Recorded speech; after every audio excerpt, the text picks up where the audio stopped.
morning. Good morning, everyone.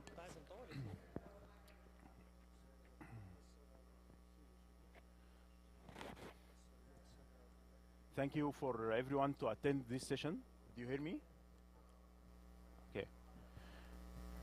Our session today is about ArcGIS field apps. I'm going to take you through an overview on field operation. Mike. It's okay now? It's okay?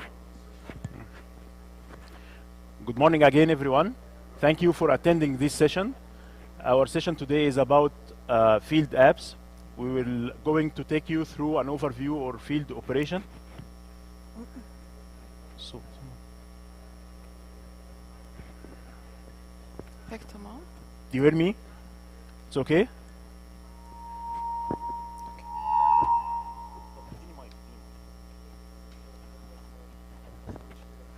تست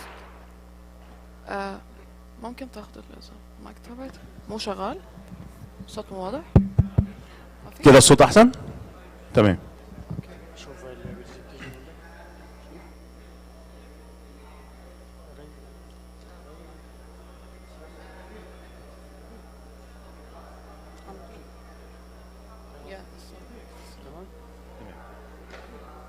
Okay, we'll start again. Thank you everyone for attending this session.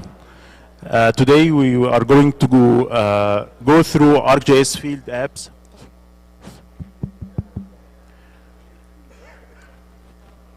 Again,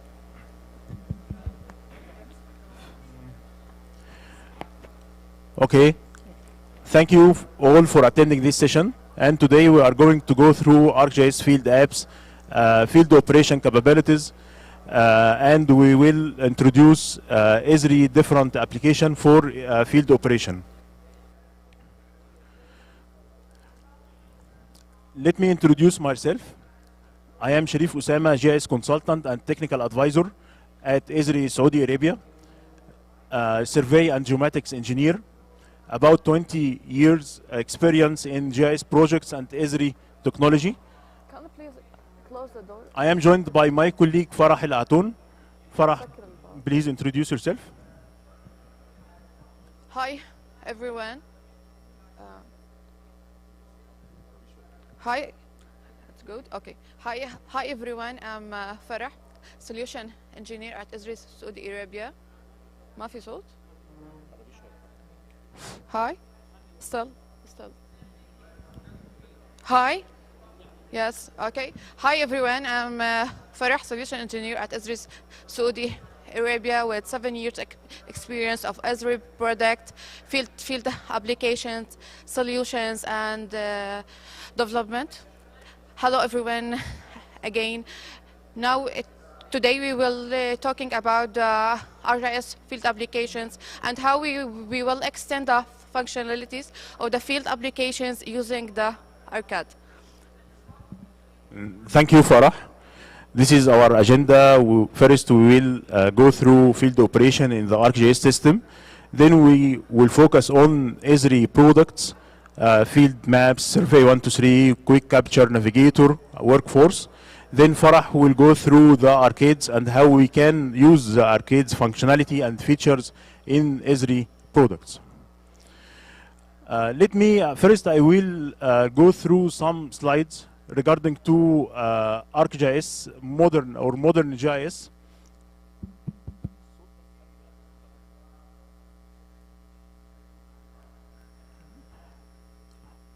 Okay, first I will go through this great slide regarding to any ArcGIS system. We have different activities starting from data collection, visualization, making maps, analysis and modeling, then planning and taking decision, and after that go to take an action. This is any system. Any system before we start a GIS project, we must define this process to have a successful project. Let me start by the project. If we have any project with any industry, we go through different activities. Then in the organization, many projects can combine together to have a system, a GIS system. Then system with other system can make the system of systems. Like I can give you an example. If we, like yesterday, like the survey authority, they have their maps, they have their application. This is a system, this is a GIS system. So they can share their system with other organization, and other organization can share the data with other organizations. So this is system of systems. Different projects, different systems can combine together to have system of systems. Okay. I remember when I started in the GIS industry in 2004, when we go to the field, we print paper maps and go to the field and collect information, and after that go to office and start put this information or edit it in our GIS system. And this take many times and days to update our data and maps. But today we have a revolution in the GIS system. We have smart application. We can go to the field, collect data, collect information with different application, and we have this information can be reflected directly to the GIS system. The people in the office can see this data as soon as I update it from the field. So as you see in that slide, ArcGIS is advancing interactive. We have interactive map now, 2D, 3D maps. We can distribute data with other organization. We have images and we can do some analysis on the images.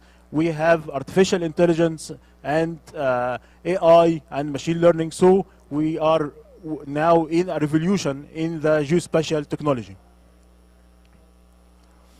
And this slide can give us an overview about the mobile apps, different mobile apps, starting from assigning tasks in the field to the people in the field. Then they can navigate to the location, collecting the data, capture the data, and as soon as they capture the data, these data are stored in the database, and anyone in the office can view this data in a maps and charts and dashboards. Okay, when we are talking about field operation streamline field work by connecting field crews in the field to with the back office system. So field operation are transforming how industries approach field work, combining real-time data, location intelligence, and collaborative tools. As you see here, we have different industries, starting from utilities, EEC, government, natural resources. All these industries now required to have a field operation team for inspection, for collecting data, for any type of activities. So it's essential now to, in our GIS project, to have a team in the field collecting the data. As you see here, we have about 6 activities or 6 stages that can be used in the field operation, starting from planning and coordinating in the office. When we need to let some people to go to the field to collect data, we need to plan, we need to design, we need to create our data and set our requirements. Then after that, we must provide the field worker in the field some information when they to navigate until they arrive to the system. Yesterday, as you see, we have like the natural reserves. They don't have any roads to navigate through. So ArcGIS system can provide some application like ArcGIS Navigator that you can publish your local roads and you can navigate until you go to this location, like Google Maps. But Google Maps work only on the local streets or the pavement streets. But if you have your local roads, you can publish it in ArcGIS Navigator and go through it in the field. Also, awareness. You need to give the people in the field some information in order to go to the field and collect the needed information in a suitable way. And we will go through each point of these 6 points. The first one, plan and coordinate. We have two sections. The first one, we must prepare our maps in the office. We create some forms and projects. Then we make visualizing and the cartography for some data to be seen in a good shape in the field. Then in the field, we go with our application, start collecting the data, and we have in our GIS system the real-time update. When you update any point or any location in the field or collect any data in the field, this data can be seen immediately in the office. This is the ArcGIS Navigator. It's an important application. Not many people worked with this application. You can create your local roads, publish these roads, and the people in the field can navigate through these local roads. The awareness that you can provide the field crew or the field people in the field the data that they can necessary for them, starting from reaching the data, reaching the maps, and the data is you can provide the people with most of the information they needed for the field inspection if they are going to go to the field and check some information or making some inspection. If you want to provide them 3D data, if you want to provide them some tools, some geofencing alert, sometimes the site is not safe. So you need to give them an area that they can work through this area. So we have an option called geofencing. If someone go outside this area, he can get an alarm on his application saying that you go to unsafe area.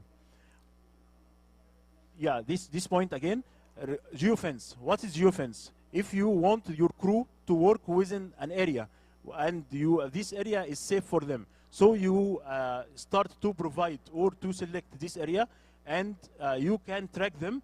And also, when they go outside this area, they can get an alarm from their application to say them, you now out of the safe area. This is what we can call geofence.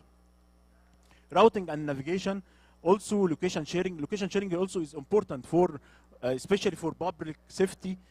When you have any emergency and you need to know who is the nearest to this location, so you can track your crew in the field and select who can go to this location and can support. Status also, people in the office can see what is the status from data capturing, from the tracking of the people in the field through different applications, through web app application, through dashboards. So ArcGIS system can provide real-time status or real-time view about what is doing or what is in the site. Data capture, we have different applications for data capture, starting from taking some photos, recording some information, recording videos. So we will go through different applications that can do data capture.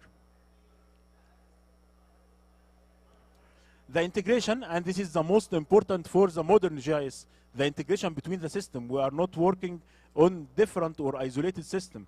The application in the field can be connected to the system in the office, and every point you updated in the field can be reflected directly to the office. So now we understand what is field operation, what is the importance of the field operation. Now we will go through the different application or the different field apps or smart apps application. The first application is called Field Maps. And Field Maps is one all-in-one application that integrates mapping, data collection, location tracking for field crew. Whether you are working online or offline, ArcGIS Field Maps empowers your team with tools they need to success in the field. First, when we start working with the field maps, you can go in the office first and create your data and layers. Then you go to the Field Maps designer, create your application and the interfaces, everything, and then you publish this data. And from my mobile, I can install the Field App application connecting to the data, go to the field, collect some information. After I collect, I can submit the data. This data can be viewed in the people in the office. The second application, ArcGIS Survey 123.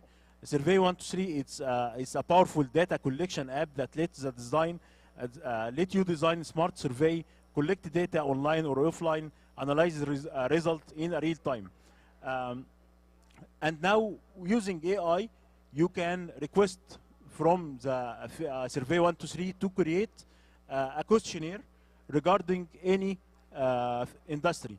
So if I need to collect some data regarding the hospitals, so I can request from the AI assistant in survey 123, please create for me a survey to collect information regarding hospitals, and he can create for me all the survey or the questionnaire, and I can publish this one to collect my information from the field. Also, one smart application called Quick Capture. Quick Capture is a mobile app designed for rapid on the go data collection. If you don't have time to go to the field and go to every point and open a survey and collect data, I need only to capture a photo with a location. So this is a smart. I can configure some, as you see, some picture or some icons, and I can go to the field and I can start capturing some images as fast as I can without any adding information. And also Farah will go through Arcade. Arcade can help in providing or configuring this application and the icons and different attributes. ArcGIS Navigator, I believe many of us didn't work with ArcGIS Navigator. It's also a powerful application, mobile application for navigation, designed for field professionals. Unlike traditional GPS apps, it's integrated seamless with GIS data, enabling custom routes and turn by turn. I will give you an example for that application. If you are working on a site, and this site you don't have a local roads, so you can create your local network, publish this network, and through your application you can connect to this road and navigate through it. No one in Google Maps can see this data because this is your local data. And this you can work indoors and outdoors, offline or inline. ArcGIS Workforce, this is for assigning tasks. If you have a team in the field, you need to assign to them tasks with priorities in a date and time. As soon as you assign any task to anyone, you can, as soon as you assign any task to anyone in the field, he receive a notification and he start to navigate to this location and collect their data, and then return back to the office, and I can see and monitor everything in the field with the tracking and different options in this application. Let me give you a full example for how to use this field operation. Let me give as if we are here in emergency center and we receive a notification that we have something, maybe an accident in the road, and I need to assign maybe someone from the police to go to this station and feed me in the field. So first I must start by planning to have the data and to have the maps, to understand the people in the field, to have the system, the navigation system, to have the tracking system. All these systems are in the planning stage. Then when I receive the notifications that something in the maybe in the location, so I must navigate to this location. After that, the people go to this location to understand the status. So they need some data to support them. Then they need to capture this data, and in the office we can monitor the status until we take an action. Let us see this workflow now using different application. So we can plan the work and assign the work by the ArcGIS Workforce to assign tasks to people.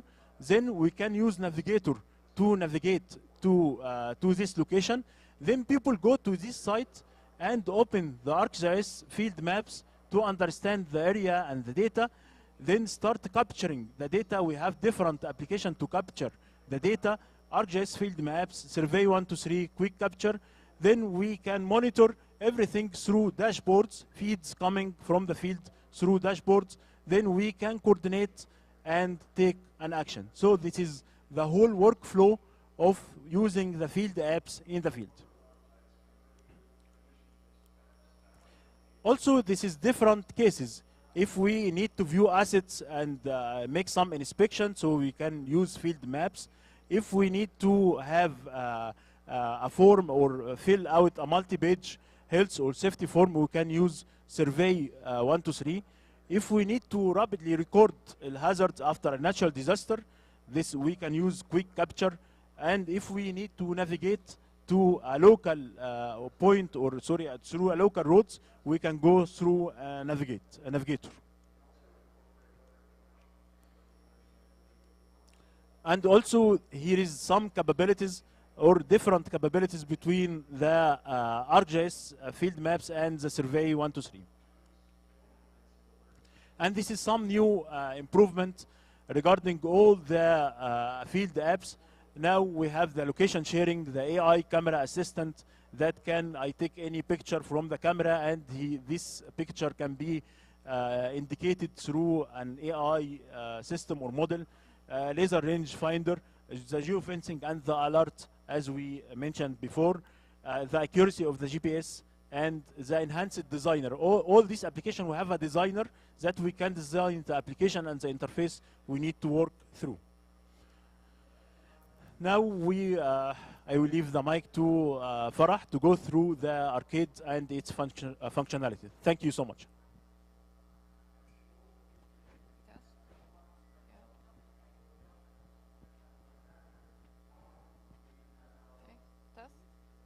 Hi everyone. No mind, I will call it. Hi everyone. Hi everyone. Still? أكثر من هيك. Hi. Still. Hi everyone. No. Still. Hi. Hi everyone. Okay, thank you, Sharif, for the amazing overview of the field applications. And after we show... You hear me? Yeah. It's okay. I think so. Okay. Okay, thank you, Sharif, for the amazing overview of the field applications. It was very informative. Now we will dive into how we can extend the functionalities of the field applications using the ArcGIS, and why Esri developed the ArcGIS. Okay, the most fundamental usage of the ArcGIS is as a calculator to compute and calculate a specific value retrieving from the attribute of the field. Okay, and this ArcGIS, we can use it in the pop-up and labels and renders to enhance visualizing the data and enhance the data management. The first release of the ArcGIS, it was before 10 years, but now it's extend the functionalities and everything in the ArcGIS. Okay, let's discover the features of the ArcGIS. The ArcGIS is a portable. The same expression can work across the ArcGIS platform. You can write the expression in the ArcGIS Pro, then we can use it in the field applications, in the ArcGIS Online and the pop-up. Also, once it's the ArcGIS, it's developed by Esri, that provide, secure, calculate and compute the data, and it's perfect and it's ideal for the real-time application. Once you write the script, direct reflect the change on the map, and it's focused in the geospatial applications. Using the ArcGIS, you can find all the geospatial functionalities that help to powerful the mapping and the data visualization. Now, let's discuss the benefit of the ArcGIS. It's easy to get us started and using the ArcGIS. Everyone in this room can start using the ArcGIS without any need to prior developing or training. And also, it's on-the-fly calculation. You can start using the ArcGIS, open the ArcGIS playground, pick the expressions and the input needed. Then we see the result reflect in the map. Okay, and again, the expression in the map, it's portable. Downstream, the same expression. We can use it across the ArcGIS applications. We can use the ArcGIS to calculate a new field, manipulate the data or update the data feed, and it's helpful to work with the tables and the view web maps. Now we will show the real case and the benefit of the ArcGIS.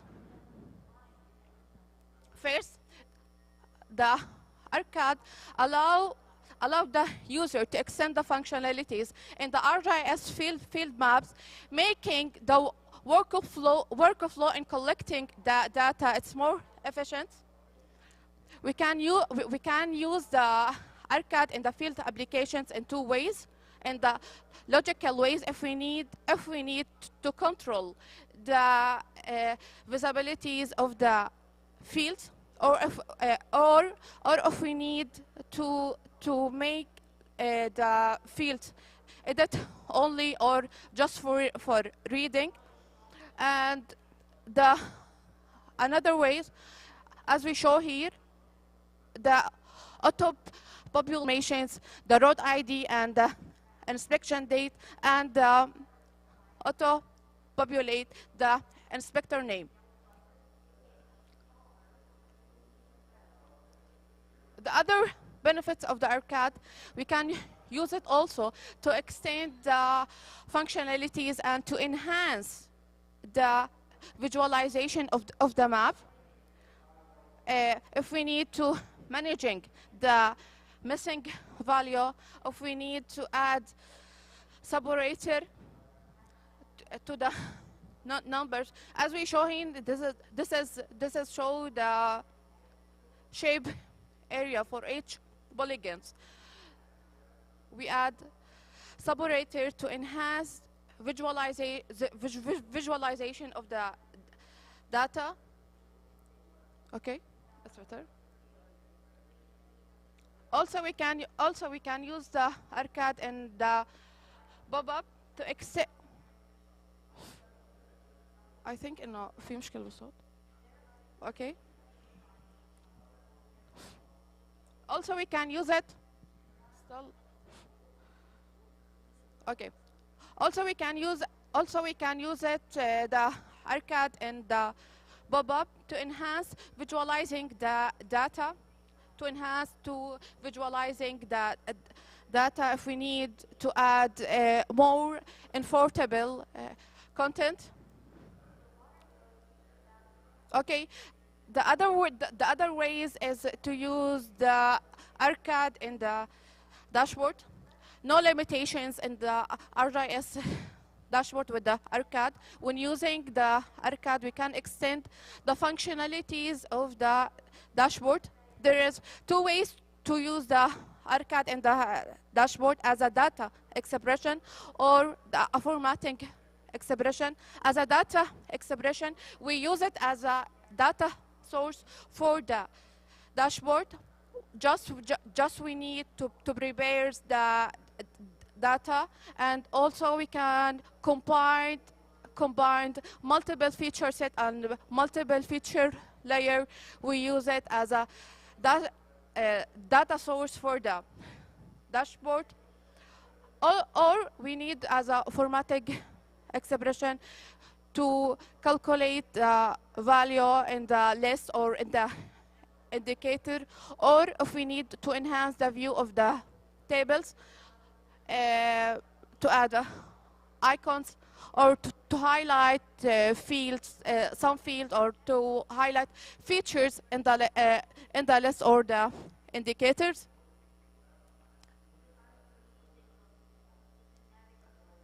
Okay, now we will discuss how the ArcGIS utilize in the field applications. We can use it in the symbologies to define and enhance viewing and displaying the features in the map by customize how the features display in the map. Also, we can control the transparencies of the features based on the specific value and the specific attribute. Also, we can use the ArcGIS in the rotations feature to orient the symbols. This is very versatile. We can use it in the directional information features for the arrows or for flow lines.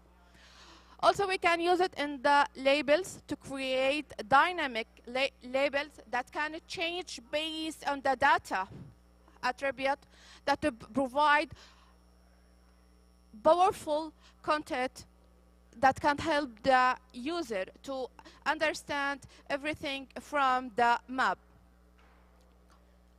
Also, we can use the ArcGIS in the pop-up to enhance the interactive data visualizations. We can use it to updated title, attribute list, or we can customize the featured list and the attribute list, and we can integrate all this information in the chart. Also, we can use it as a form to update all the informations from the field, to make structures, input data collections, and enhance the data collections from the field, and reduce and minimize the errors. Okay, and this is slide you will find the image demonstrate how and where we can use the ArcGIS in the field applications and in the web map. Okay, the ArcGIS technique are focused and to fetch the attribute data and the layers. We can do this using the feature set. Feature set, it's a group of the features that can retrieve the informations of the all layers in the map, and also we can fetch and the feature layer and the layers from the organizational account using the layer name, layer ID, or the portal item. Okay. Also, we can use aggregating for if we need to clustering the features. If we work with a lot numbers of the features, big data, and we need to enhance the performance, we can do the aggregate the features. Also, we can build our functions. We use the object, and also we use it to sort the features on the map based on specific criteria.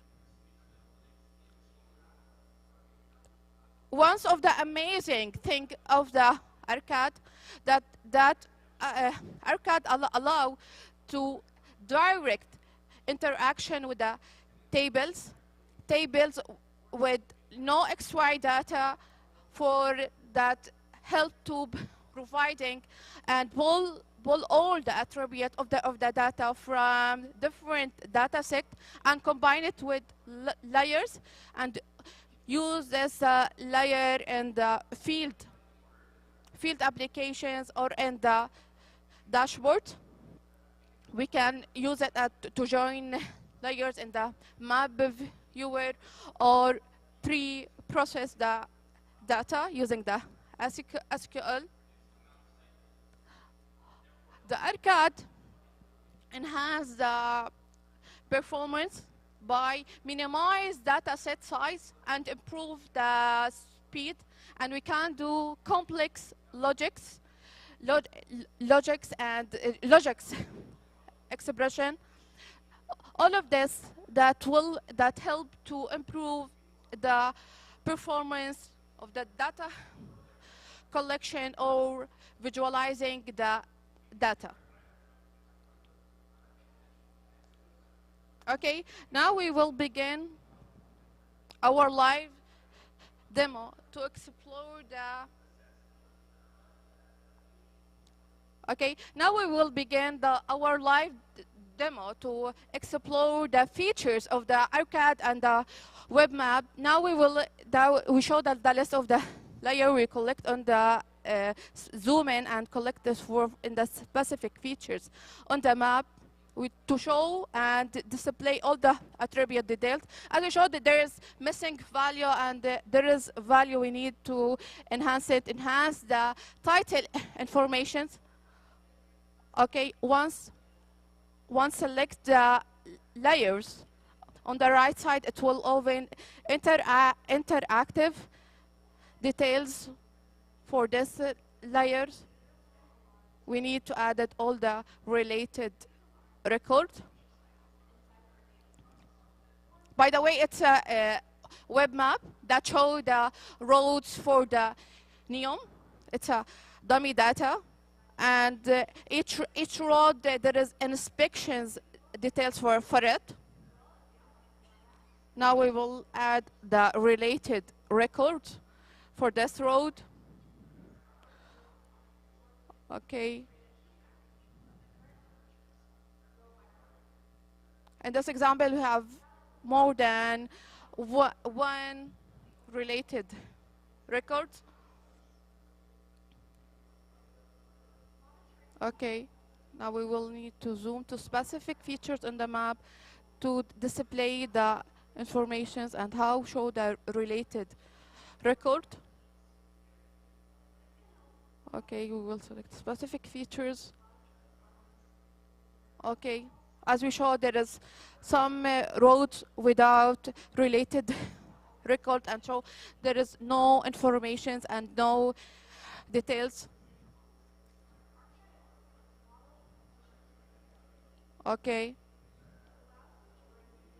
As we show, they show all the related record as a list. Now in the ArcGIS, we need to extend this functionalities, enhance the view of this data and all the related record. Okay, we will add the ArcGIS. Now we will open the ArcGIS playground. It's like a game changer for manipulating map features and the data dynamically.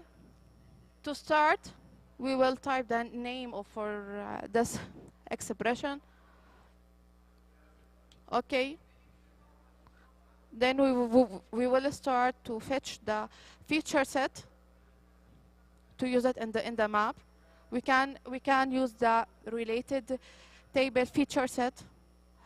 Once we click on the right side, we can see all the features added to the map and the related table. Just we click it and the syntax is directly added to the ArcGIS playground. We will write all the we needed.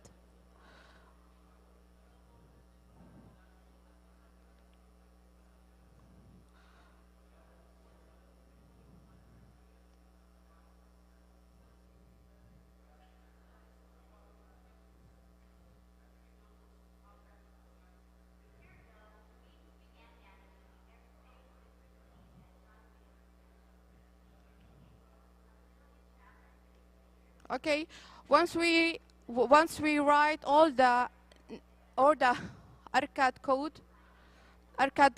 to enhance to visualizing the data, here after enhancing the visualizing of the data, we put all the informations in a custom table, and once we click on the road, we can see all the related record without need to click on the list, then the list go to the another list of the informations. This is of the samples how we can ArcGIS enhance the visualization of the data. Also, we can use it. This shows how we can use the ArcGIS and the field map designer to enhance collecting the data and reduce the errors of collecting the data. There is two ways to using the ArcGIS in the field map app. In a logic way, if we need to control the visibilities, or if we need to write a specific expression. This is example to get the user name. Okay. And also we use it to drive the time to collect the data from the field. There is a lot of the option. Just we can click on the help and write what we need. Then drag and drop the syntax in the box. Okay.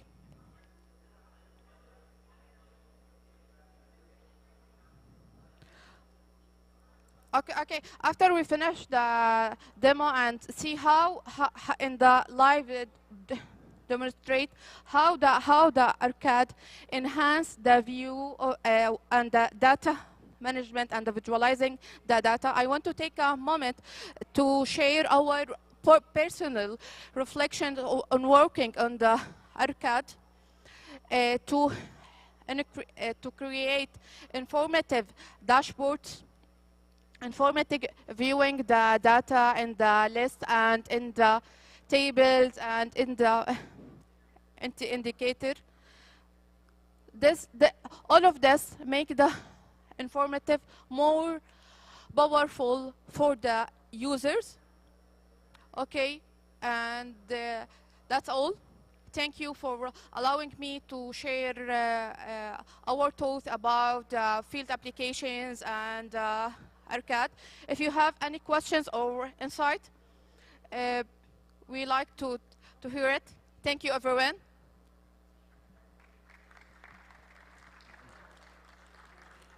Thank you, Farah, for this comprehensive overview about ArcGIS and its useful uses of ArcGIS, especially when you need to have more capabilities like visualization or customizing the attributes to be viewed in the field or in the related tables, and especially in symbols.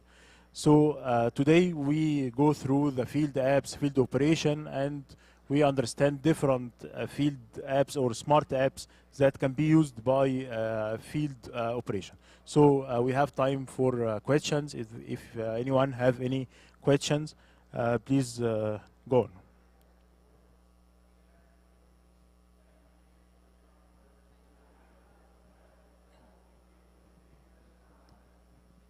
Thank you, Mr. Sharif and Ms. Farah, for this presentation. I have two questions. The first one, please can you make it near, please? Yeah. The first one, what is the difference between field apps and Survey 123? And the second, how can we control the real-time progress in the field operation? It is via dashboard or mobile application. So yeah. This was okay. Thank you. Yeah, you are welcome. The first question, what's the difference between the field maps and the Survey 123? The Survey 123 is a smart survey. A survey like a question, if you collect data, questionnaire, ask a question and have an answer, and you can take a photo or a video for any data in the field.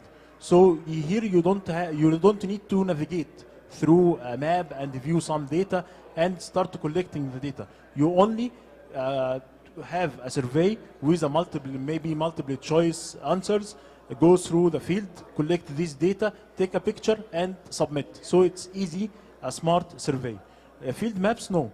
If you have already a data or a layer and you need someone to go through this data and make some inspections and go to any point or any line and open the attribute data, and like ArcPro, you can open the data and you can edit some data and you can use some tools like the one in the ArcGIS Pro. So it's similar to the ArcGIS Pro, but in the field. So this is the difference between the two applications. The second question regarding to real-time data. Before you go to the field, you must create the layer, the data itself. So it is a layer published in your portal.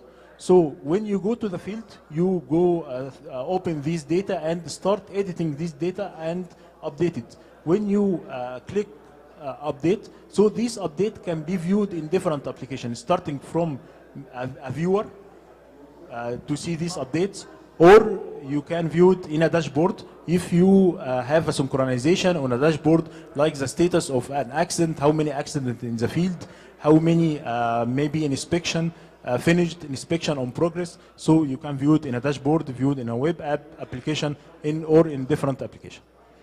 Thank you. You are welcome.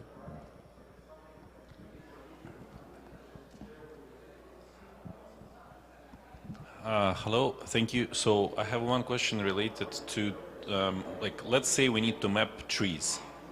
There is like camera, usually when you take a picture, it also records GPS coordinates of the picture. But what I remember is that basically if you take a picture and you wait a bit further, you take another picture, the GPS coordinates will not be the same. And you need some time to like get enough satellites and so on. So in terms of location and accuracy, does it take coordinates from the picture attributes, or how are these coordinates recorded, and how do you record what is the accuracy? Yeah, the most powerful application for this is quick capture. For the quick capture, you already can use now the AI with the camera to have different pictures of different trees, and if every tree you can already configure it to the type or the any information regarding it, and you go with the quick capture. Only you need to capture to take a photo of the tree, and the coordinates can be stored. This picture, you have a picture with coordinate, can be stored, and you didn't want to be online. You can take all this data, and once you are connected to your server, you can synchronize all these data. So the answer, yes, the location is within the point you captured in the field. The point it's not taken from the picture attributes, right? Yeah. It's point. Yeah, point. It's another. Yeah, it's stored as a point with an information regarding the picture attribute. But the coordinates of this point, they're taken from the picture, or you just press a function, okay, I'm here. No, and just picture. capture. The capture for the point itself, for the tree, not for the location you are standing on. All right, thank you. You're welcome. Distance calculated automatically? Yeah, because this is using location, and I am here. Yeah, and you take, it's taking the location. But by the way, the accuracy of the GPS of the mobile, it's about 7 meters. Oh. Yeah. So this is for Yeah. if you have a handheld GPS, this is high accuracy. It's different. Yeah, it's clear. Yeah. Thank you for the presentation. You're welcome. Actually, we have a project similar for this. We use the field map to design a survey. After that, we face an issue like for two different feature class. We have to make a relation between these. When we design it and publish it by using ArcGIS Online, it's goes fine. and everything okay, and it's reflect in the field with the collector, you know, people. But when we design it in ArcGIS Enterprise, it cannot reflect. I don't know what's the difference between ArcGIS Enterprise and ArcGIS Online. The same capabilities. But it's the not course. reflect. There is an issue. طب ليه يعني I believe we can discuss it after the meeting, Okay, and sure. we can see the issue and we can support you. Thank you. Yeah, you are welcome.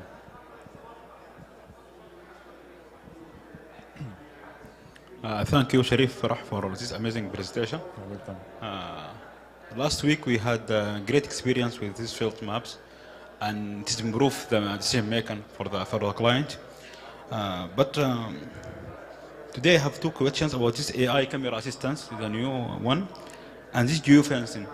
Can you give me a lot of exploration for this? The geofencing, يعني especially when you are working in maybe a desert and some areas are, or in the conservation, you have some areas are dangerous. You don't want anyone to go through this area. So you already define a layer with the safe area and the dangerous area in the office, and you publish this data. And you put a rule that anyone enter or go out from this safe area, he can have an alarm. You in the office, you can see this alarm, and he in the field, he can have an alarm on his application. This is for the geofence. Regarding And this alarm, it will be automatically or? yeah, automatically, because you already define the area, the safe area.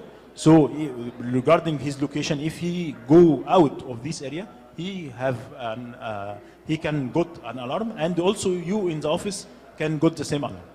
This is the first point. The second point regarding AI camera. yeah, AI camera, the most option is in the quick capture, because in quick capture if you need to make an inspection for the road, so there is a cracks in the road, maybe some lights problem. So in order not to take many pictures and after that you go to office and make classification, no, by camera now, that the new option that you can take a picture and he can understand you through a model, understand this picture and make it classified automatically regarding is this a crack or is this something in the lights or something in the maybe trashes in the road, like that.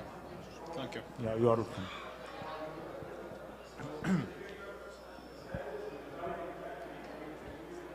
Sorry, just a quick follow-up. So if we need to map trees, handheld devices basically will not be right away linked to ArcGIS things. So it's like two-step process. Yeah. What would be the best process so that it's one way?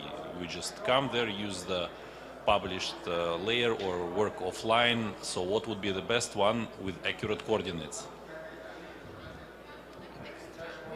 You can connect external GPS if we need to make it accurate. Yeah, Okay. no issue with that. And then it's capture or it's field map? What would be? You can use it in the field map app, and we can use it in the quick capture.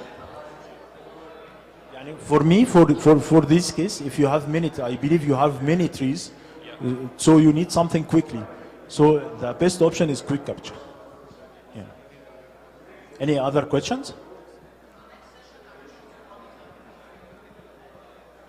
So we have 2 or 3 minutes. Thank you very much for this presentation Yeah, to welcome. both of you. My question is about arcade expression. Is there a difference between working with arcade expression between the spatial or the spatial feature and non-spatial feature? I mean, for example, the related tables. Is there any difference in defining variables and working with expression, or is it the same? This is the first question. The second question is, when I get a hosted non-related or related table, non-spatial feature, and it is, I configure it as editable, but it is not showing when I design the field map form. what do you think the problem is? It's not showing in when I want to use the field map. Okay, this is the issue. We show it in the presentation. Sometimes we need to collect the information for the related road.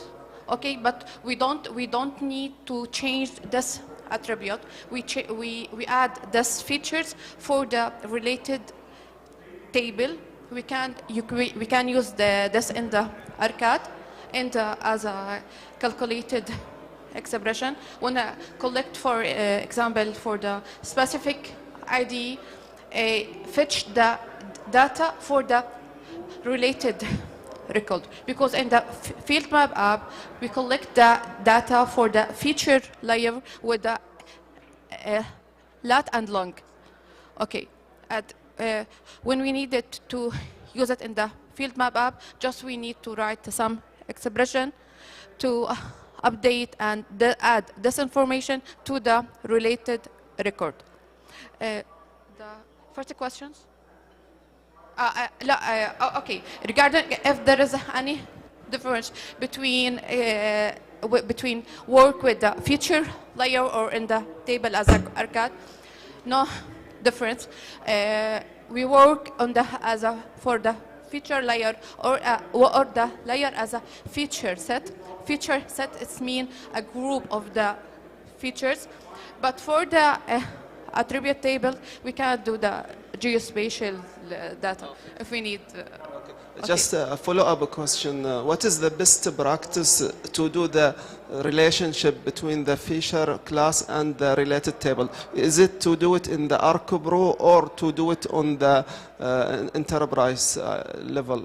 It's based on your need. It's based on your business need. If we need to do this, the relationship in the ArcGIS Pro, or already have this spatial relationship in the ArcGIS Pro, then you publish it to the ArcGIS Online or the ArcGIS Enterprise, and we need to collect the data. Then now we need to manipulate the expressions in the field data application. It's based on the need. It's enough? Okay. Thank you so much for your attendance. And if you have any other question, you can answer you after this session. Thank you.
بسم الله الرحمن الرحيم.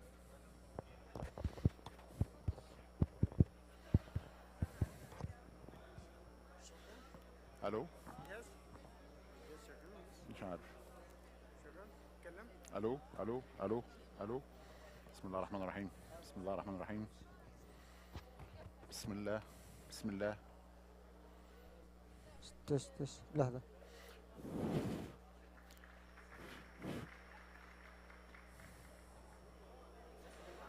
الو حاسه شغال كده. شغال. تمام. الو الو. بسم الله بسم الله. شغال تمام.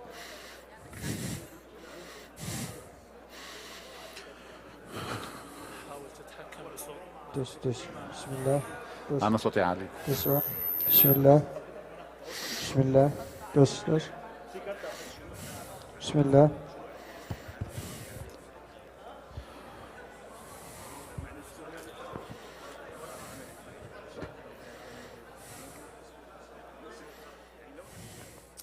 بسم الله. ايوه انا تيست بتكلم. 1. انا عملت تيست صوت عالي. نعم. مش عارف. انت شايف؟ لا مش شايف. هو في الجهاز.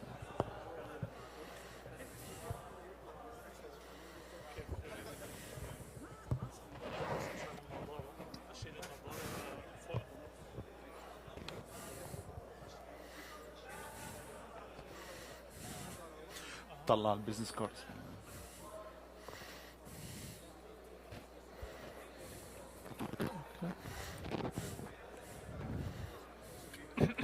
تيست تيست. تمام.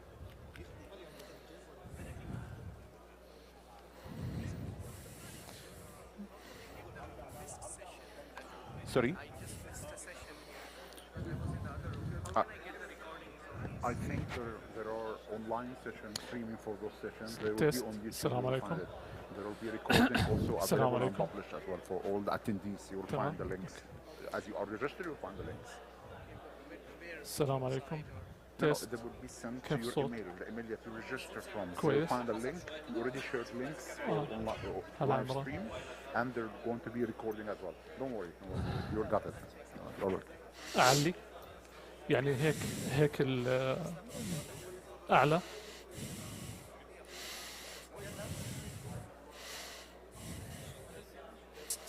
تيست تيست. بسم الله الرحمن الرحيم. بسم الله. تمام. السلوك الكتير دي هنتكهرب هنتكهرب.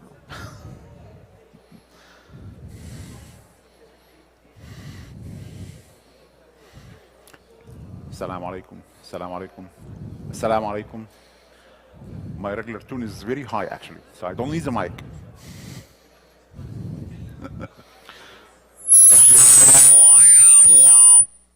كيف؟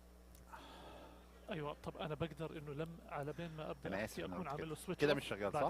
بعدين سامعيني تمام؟ اشيل المايك؟ مش شغال يا ابني كده خلاص كده واقف. لا كده واقف.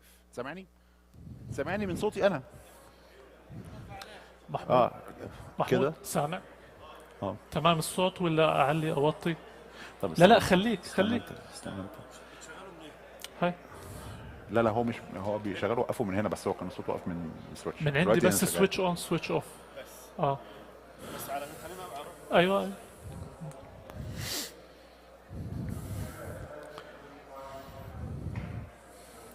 اوكي تيست. كيف صوت؟ تمام اوكي تمام.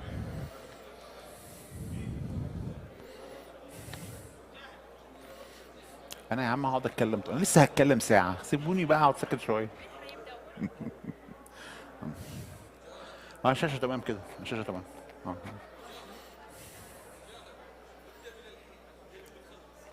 قربت اخلص، فاضل لي شويه وخلاص.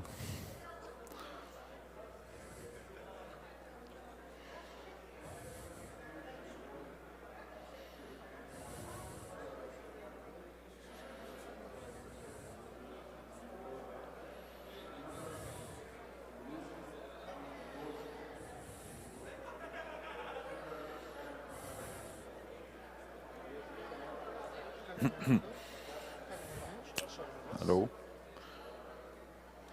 الو الو تيست. السلام عليكم. عليكم السلام ورحمة الله وبركاته. تمام. تمام. السلام عليكم.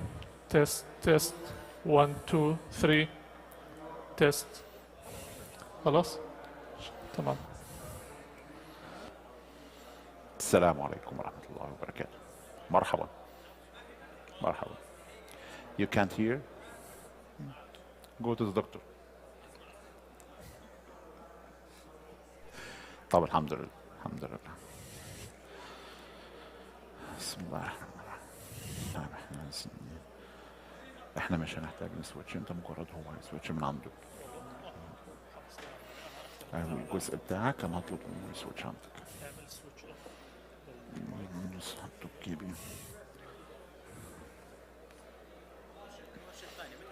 نعم.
الو السلام عليكم. السلام عليكم جميعا. نبدأ يا جماعة.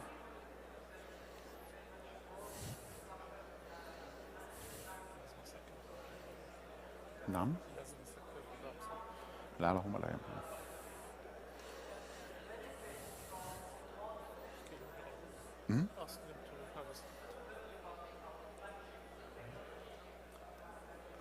Good morning, everybody.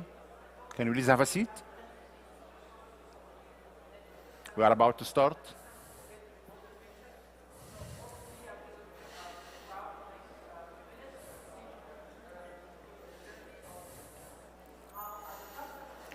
Assalamu alaikum wa rahmatullahi wa barakatuh. Good morning, everybody. Today we will have the pleasure to go with you through the definitions, processes, considerations, and best practices of upgrading and migrating ArcGIS Enterprise platform.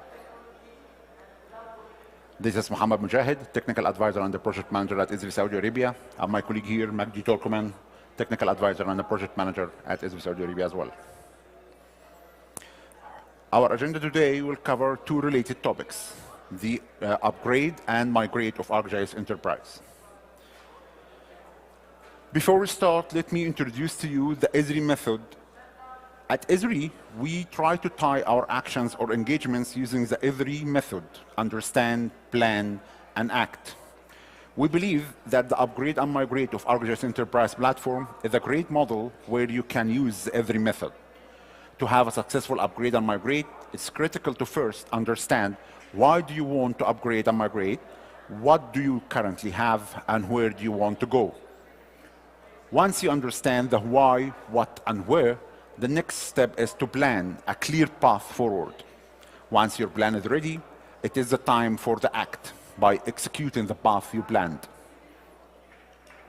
It is important to revisit your why, what, and where after you have implemented your plan to make sure that you completed all of your goals. In the following slides, we will be applying the Esri method on the upgrade and migrate process. Let's start with understand part of upgrading your ArcGIS Enterprise platform. Before we start, we need to understand the difference between updates, upgrades, and migrate. When we say update, it means we are working on the same platform version, whether you are applying minor fixes or patches to repair or enhance your platform. And usually updates affects one or more component of your platform. Usually updates can be done automatically using the Esri Batch Finder tool. That's why we will not cover it in this section. On the other hand, upgrade means you are switching to a higher platform version. It includes foundational changes to the software and introduces new features, performance improvements, and more. It takes longer time and needs knowledge and planning. Finally, migrate, which is completely or partially copying ArcGIS Enterprise content and settings from one platform to another. And it can be between same or two different versions of the platform. We will start with the upgrade of ArcGIS Enterprise platform. First, you need to understand the ArcGIS Enterprise release frequency. This diagram shows the recent ArcGIS Enterprise releases, highlighting the long-term and the short-term support releases. Esri releases 2 releases per year. Starts with the long-term support release, then the short-term support release. So what is the difference between short-term and long-term support releases? Short-term support releases will receive a total of 3 years of support and 1.5 years of patching, while long-term support releases will receive a total of 6 years of support and 4 years of patching. You can visit our ArcGIS Enterprise Product Lifecycle webpage and see where is your version in the table and the current status of your version. This will help you plan your upgrade wisely. If your release is already retired, you need to plan for immediate upgrade. While if your release is still in support, you need to put your future plans accordingly. So why we may need to upgrade our ArcGIS Enterprise platform? Organizations are always looking for new opportunities, and with every new release, there are new features that opens new opportunities. In this session, we will focus on upgrading to the new generation of ArcGIS Enterprise, referred to as 11.x, which are the releases starting from 11.0 till the current release, 11.4. If you are upgraded to 11.x, you will start to see, or you will get enhanced features and functionality, improved performance and scalability, security enhancements, compatibility with new technologies and third-party software, and for sure, staying within the supported product lifecycle. As 11x is a new generation, there are some significant changes at this release that you need to consider before upgrading. First significant change is the removal of the ArcMap-based runtime. Also the .NET generation updates, the removal of the classic Esri story maps, removal of ArcGIS Dashboard Classic, removal of presentation for Map Viewer Classic, and removal of many configurable apps.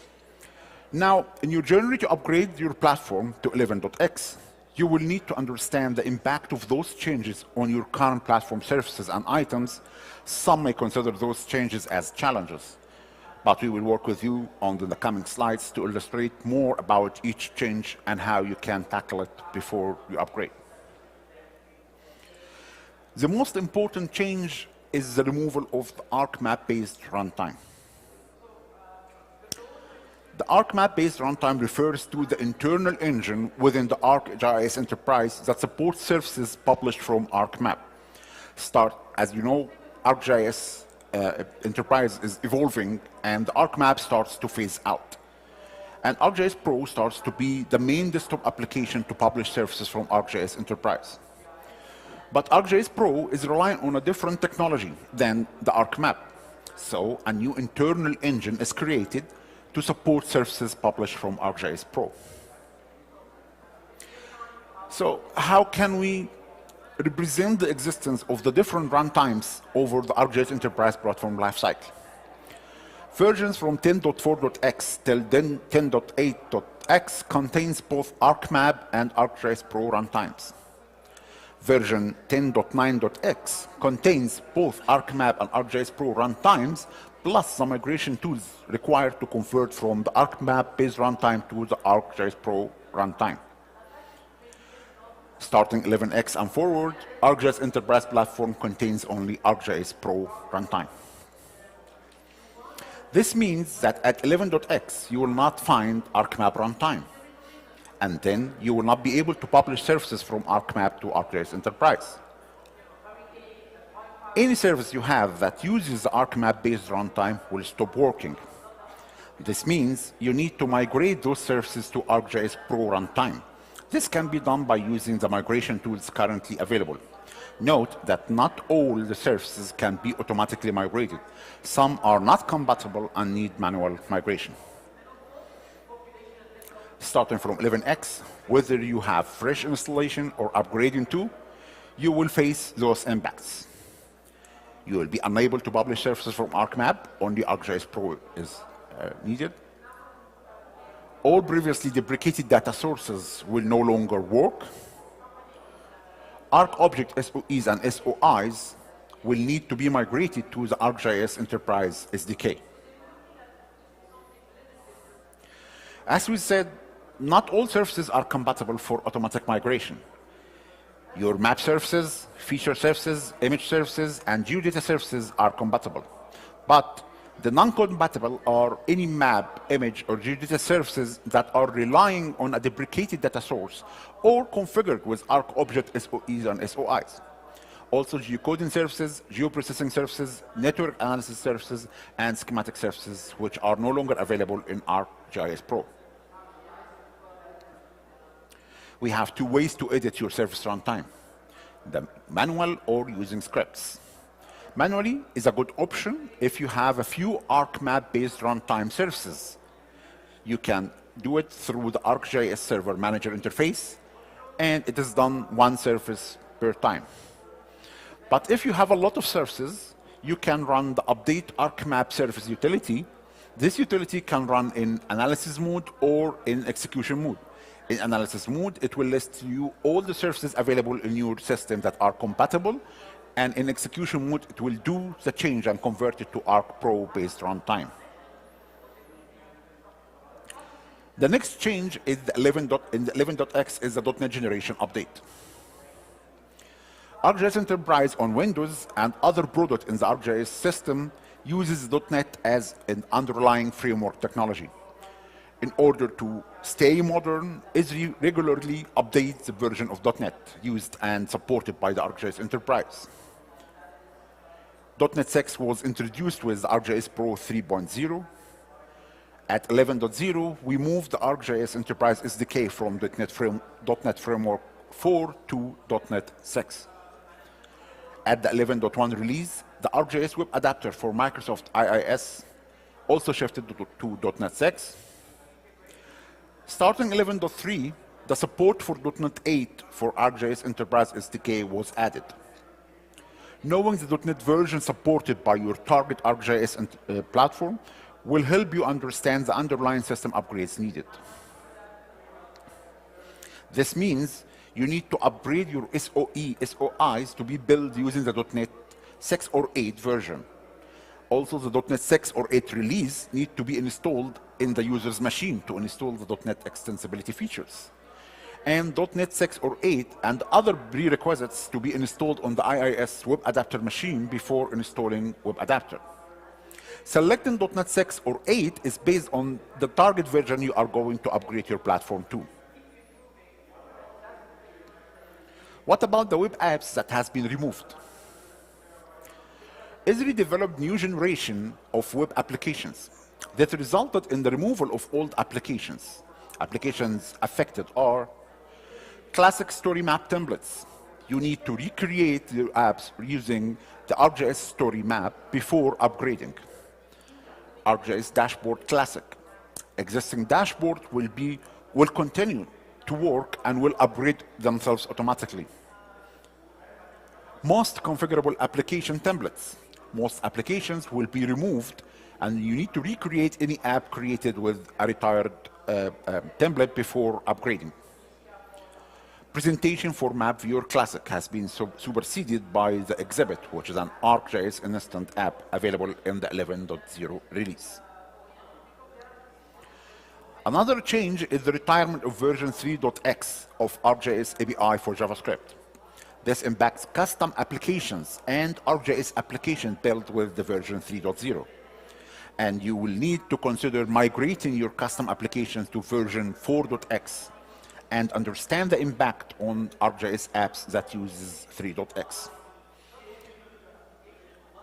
Impacted applications like Map Viewer Classic that will continue to be part of ArcGIS Enterprise through the first half of 2025. And we advise you to start working with the new Map Viewer from now. Also, ArcGIS Web App Builder will continue to be part of ArcGIS Enterprise through the first half of 2025, and we recommend starting migrating your apps to use ArcGIS Experience Builder instead. Now we realize the benefits of migrating to 11.x and the challenges of the changes in the 11x release that needs to be considered. It's the time now to start our upgrade journey. The first question you need to ask is direct or interim upgrade. When planning an upgrade, keep in mind that some versions cannot be directly upgraded to 11.x. For example, you cannot upgrade directly from ArcGIS Enterprise 10.6.1 or earlier to version 11.x. This is because ArcGIS Enterprise 11.x includes several removal of retired workflows and introduced new modified workflows. Those architectures and application changes are likely to impact your environment when upgrading from an earlier version of the software. So what can I do if my system is in 10.6.1 or earlier? You must first upgrade to an interim version, which are versions from 10.7.x to 10.9.x. Then upgrade to 11.x. The interim version provides support for both new and old, allows you to migrate from the old to the new, which will prevent losing your old important content when upgrading to 11.x. Before upgrading to the interim version, you need to check the upgrade documentation for the interim version to make sure that direct upgrade from your current version to the new interim version is supported. To make it easier, I have created a matrix that shows which version can be directly upgraded to other versions, where the yes indicates direct upgrade is possible, and no indicates you need an interim version. You need also to understand that it is not recommended to upgrade directly from versions that are more than 2 releases apart.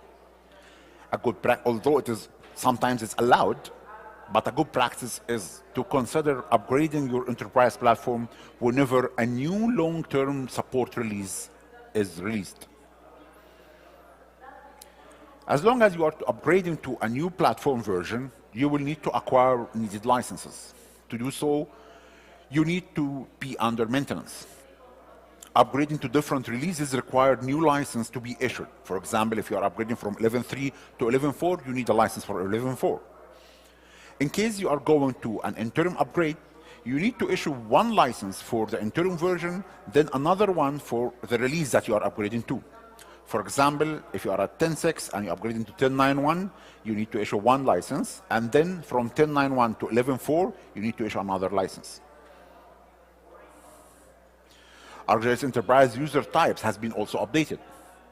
Changes in the user types starting from 2024 are: editor has been renamed to contributor, GIS Professional Basic and Creator has been migrated to Creator, GIS Professional Standard has been renamed to Professional, GIS Professional Advanced has been renamed to Professional Plus. Roles of the user type are also slightly changed. This will require some post-upgrade steps to correctly assign your organization user types to fit with their roles.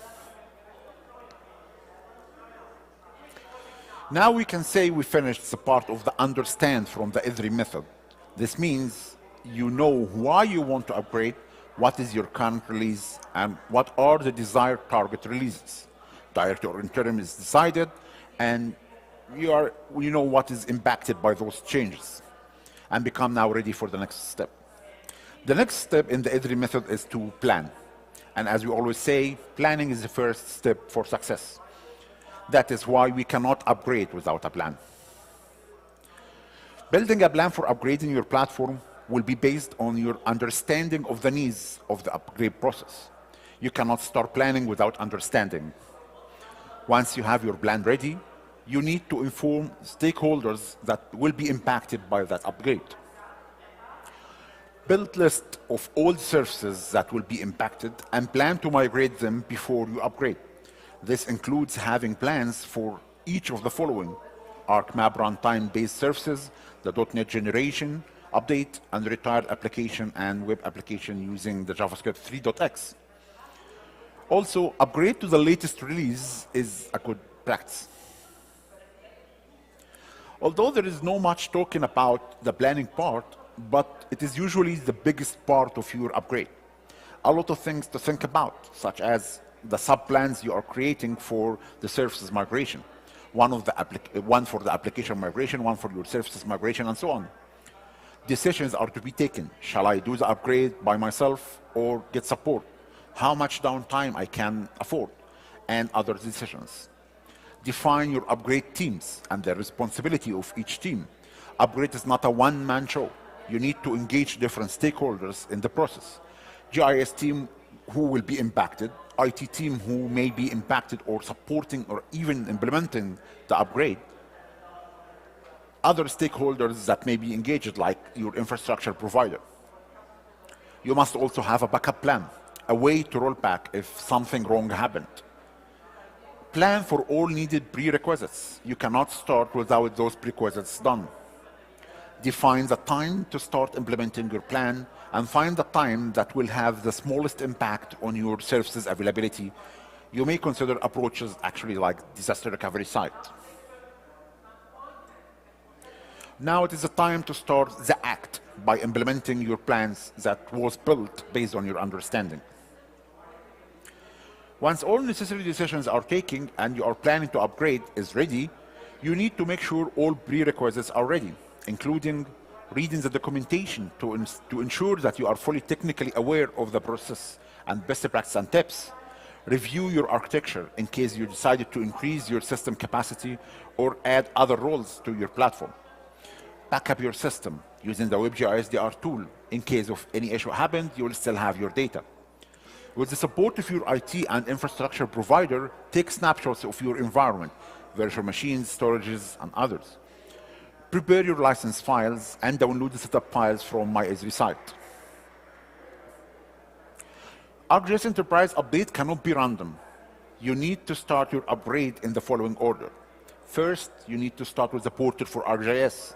Then, the ArcGIS web adapter configured with the portal for ArcGIS. Then, if you have web styles, you need to start upgrading first. Then you go to the ArcGIS server. You will start with the hosted ArcGIS server. And if you have multiple machines in the same site of the hosted server, you will start them, you upgrade them one by one. Then you go for ArcGIS web adapter configured with the ArcGIS server. The last step is the ArcGIS data store upgrade. And if you have any other roles like image server, GeoEvent server, or other, this is the time to upgrade them as well. To start your upgrade, you can simply run the installer downloaded from my Esri. Once your installation is finished, you will find a wizard that will help you to proceed with the upgrade of your different ArcGIS Enterprise component and show you the status each activity, which the component upgrade process. Once you completed your upgrade, it is the time of the revisit part of the Esri method, like post-upgrade validations. You need to go through a validation check, validate your servers and data stores, check in the indexing status and re-index if needed, test publishing to your new platform, publishing to the server and publishing to the portal. And if everything is fine, then you can consider your upgrade successful. Now, what if your plans includes moving to a new infrastructure like cloud, changing your operating system, or for other reasons like upgrade the current deployment is not an option? The other available option is to migrate. My colleague Magdi will go with you through the migration process. Thanks.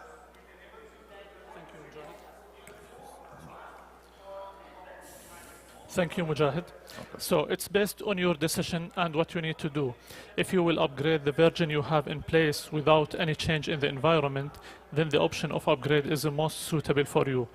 But if you decide that you will move everything or do everything from scratch, since you have a new architecture, new operating system, a new infrastructure, a new platform version, for example, or having a new RDBMS system, or moving to or from the cloud, then the migrate is your option.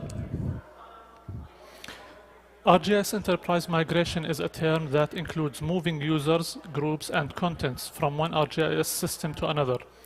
As you can see on the screen, migration can be from ArcGIS Enterprise on-premises to a new ArcGIS Enterprise infrastructure on-premises or ArcGIS Enterprise in the cloud, or even ArcGIS Online. However, this is not the only migration pattern that we see.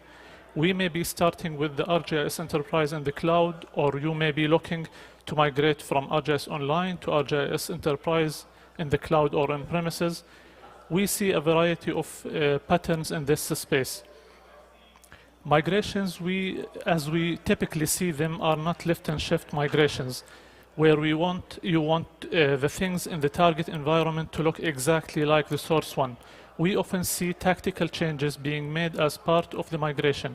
Some of these changes include cleaning up content, organizing users, groups, and items, upgrading to a newer version or release as part of the migration, small architecture changes such as adding or removing additional servers or server rules.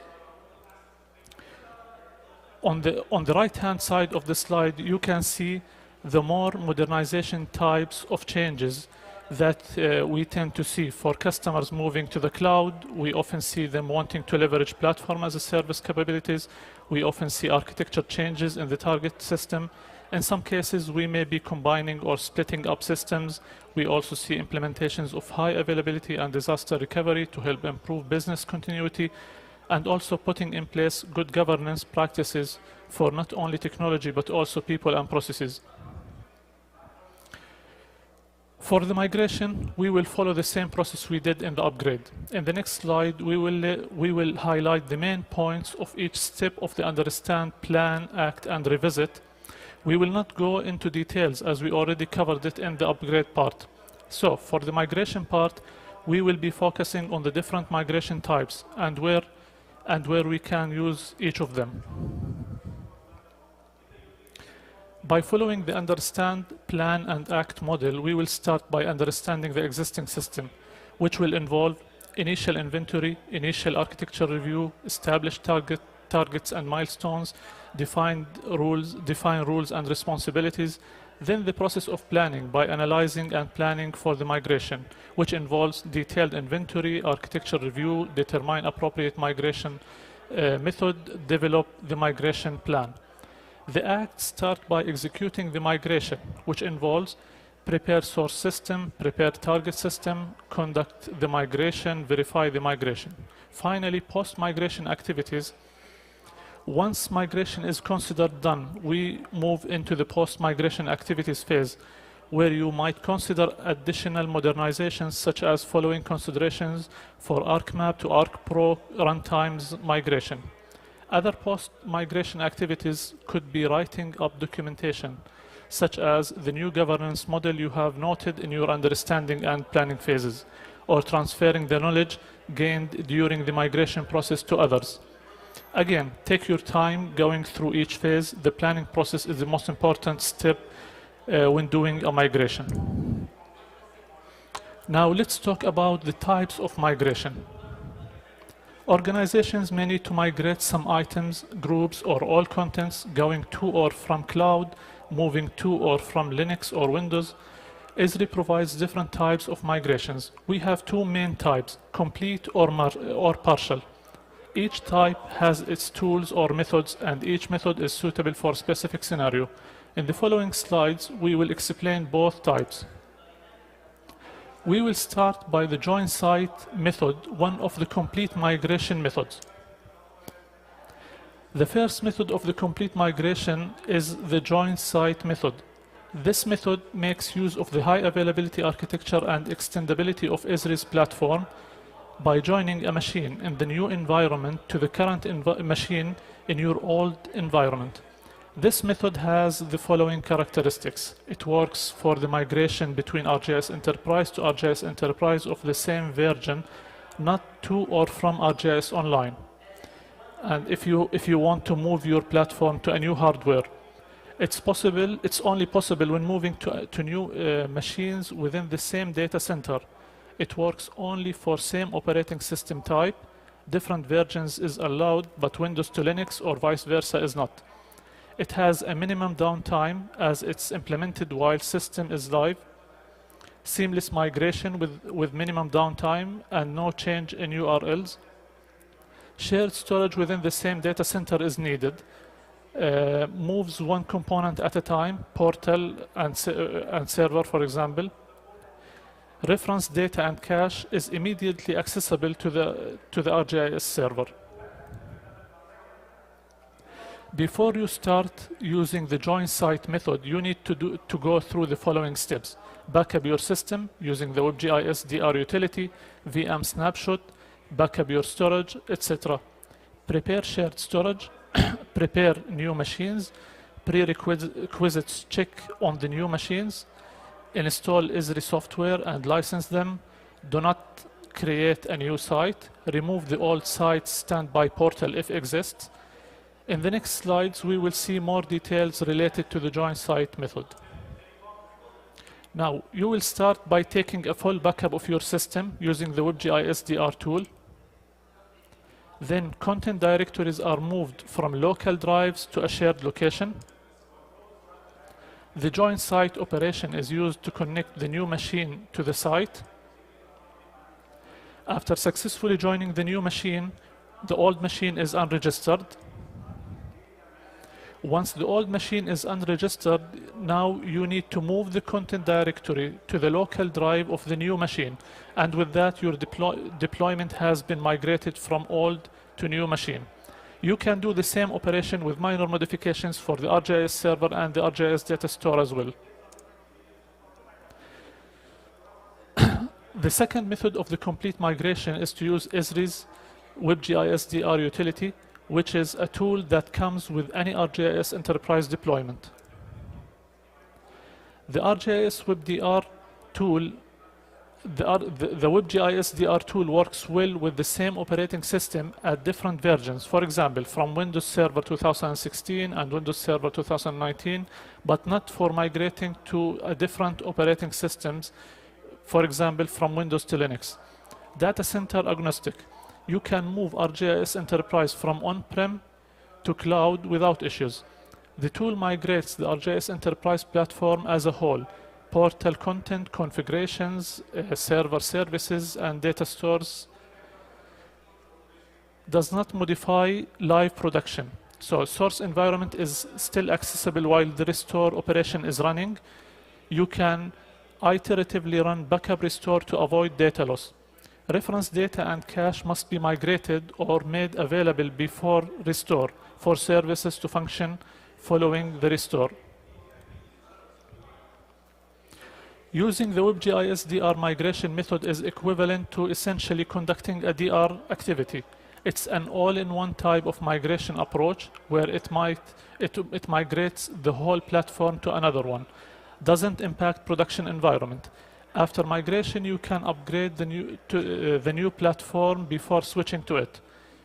You can remigrate as many times as needed to avoid data loss, and an alternative for that is to allow the read-only mode starting at version 10.8. As I mentioned, WebGIS DR backs up mostly everything, so the items that are included in the backups are portal content, users, groups, GIS services, relational and tile cache data stores, portal, server, data store configuration settings. The items that are not included in the backups are reference registered data stores, map tile caches, spatiotemporal big data store and graph stores, load balancer configurations. And there are some items that need to remain the same in the target environment. Those items are versions, public portal and federated servers, services URLs, registered data stores, admin account credentials, portal content storage type. Now, because the public URL needs to be the same, we need to be aware of URL resolution. There are different resolutions that can help ensure the URL resolution works. The first and the most common solution is the temporary use of etc hosts file entries on the target machines. This allows users to continue to access the current ArcGIS Enterprise on the source environment while allowing the target machines to resolve the public URL only within the target environment.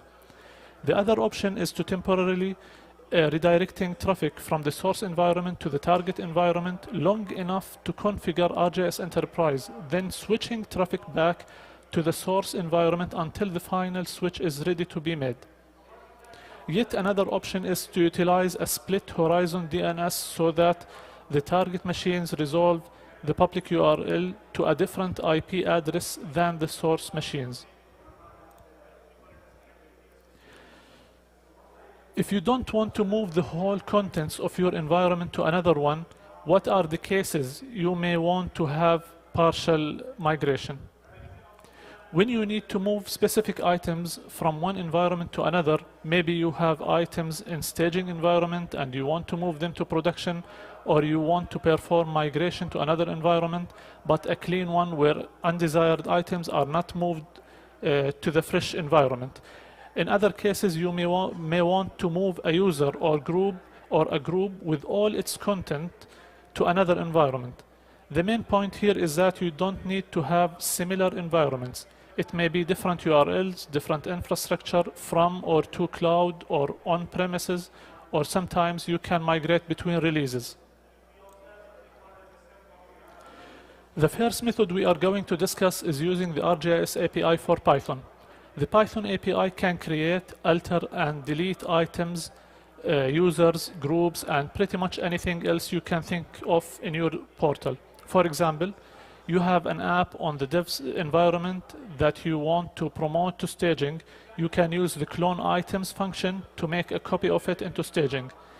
The nice thing about clone items is that it will clone over the application's dependencies, such as web maps and layers. You can think of the Python API as a customizable approach for partial migrations. However, it requires some programming experience and getting familiar with the API itself. But we will cover more user-friendly options for partial migrations in the next slides. Next one is the ArcGIS Assistant. The first and most user-friendly option we have is the ArcGIS Assistant tool. The ArcGIS Assistant is a useful tool that helps copy maps and apps, promote content to different environments, and to edit an item's JSON. For example, on the screen, we can see the user trying to copy a web map from ArcGIS Enterprise and clone it into an ArcGIS Online organization. Just a side note, the tool is not technically a supported product, and we advise people to read its warning page before using it. Another one is the group export-import method. A second user-friendly option we have is the group export and group import operations. These operations are available starting at ArcGIS Enterprise 10.8.1. These tools allow admins to export selected group content and then import it into another organization's group. Once imported, the item ownership defaults to the admin who imported the package, but the items can then be reassigned to other owners as needed. Like the WebGIS DR tool, the group export-import operations were not intended for migration purposes, but we have seen use cases where it has been used to move or promote content from one environment to another. For example, moving an application from dev to staging, as seen in the graph here. Now let's go over some general best practices and tips. Putting a plan is the first step of success. You need to build a plan, document, and ensure all stakeholders are aware of your plan. This plan should include a document for existing and target environment. It shall have info like how many services are there in the current environment, what is the current environment architecture, how will the new system be architected, ensure current environment is running correctly, validate federation and data stores, clean up existing environments content, remove test layers, etc. Will public DNS remains the same or it will be changing? Determine a migration strategy and choose the migration tool or method that best fits your scenario.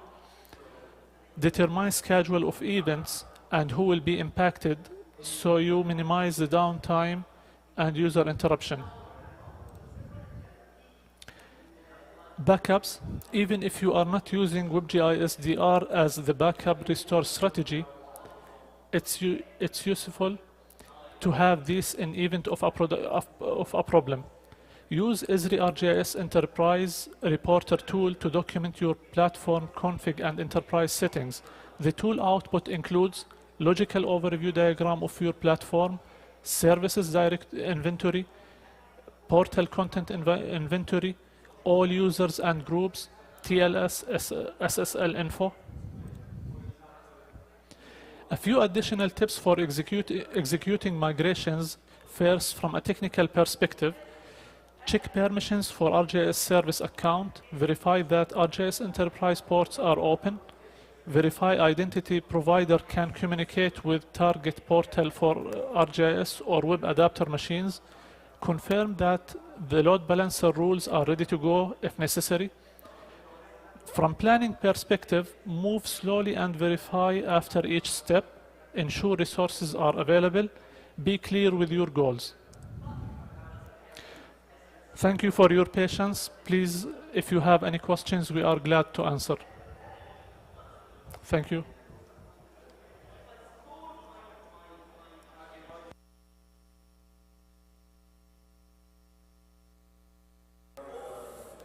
Sorry, again?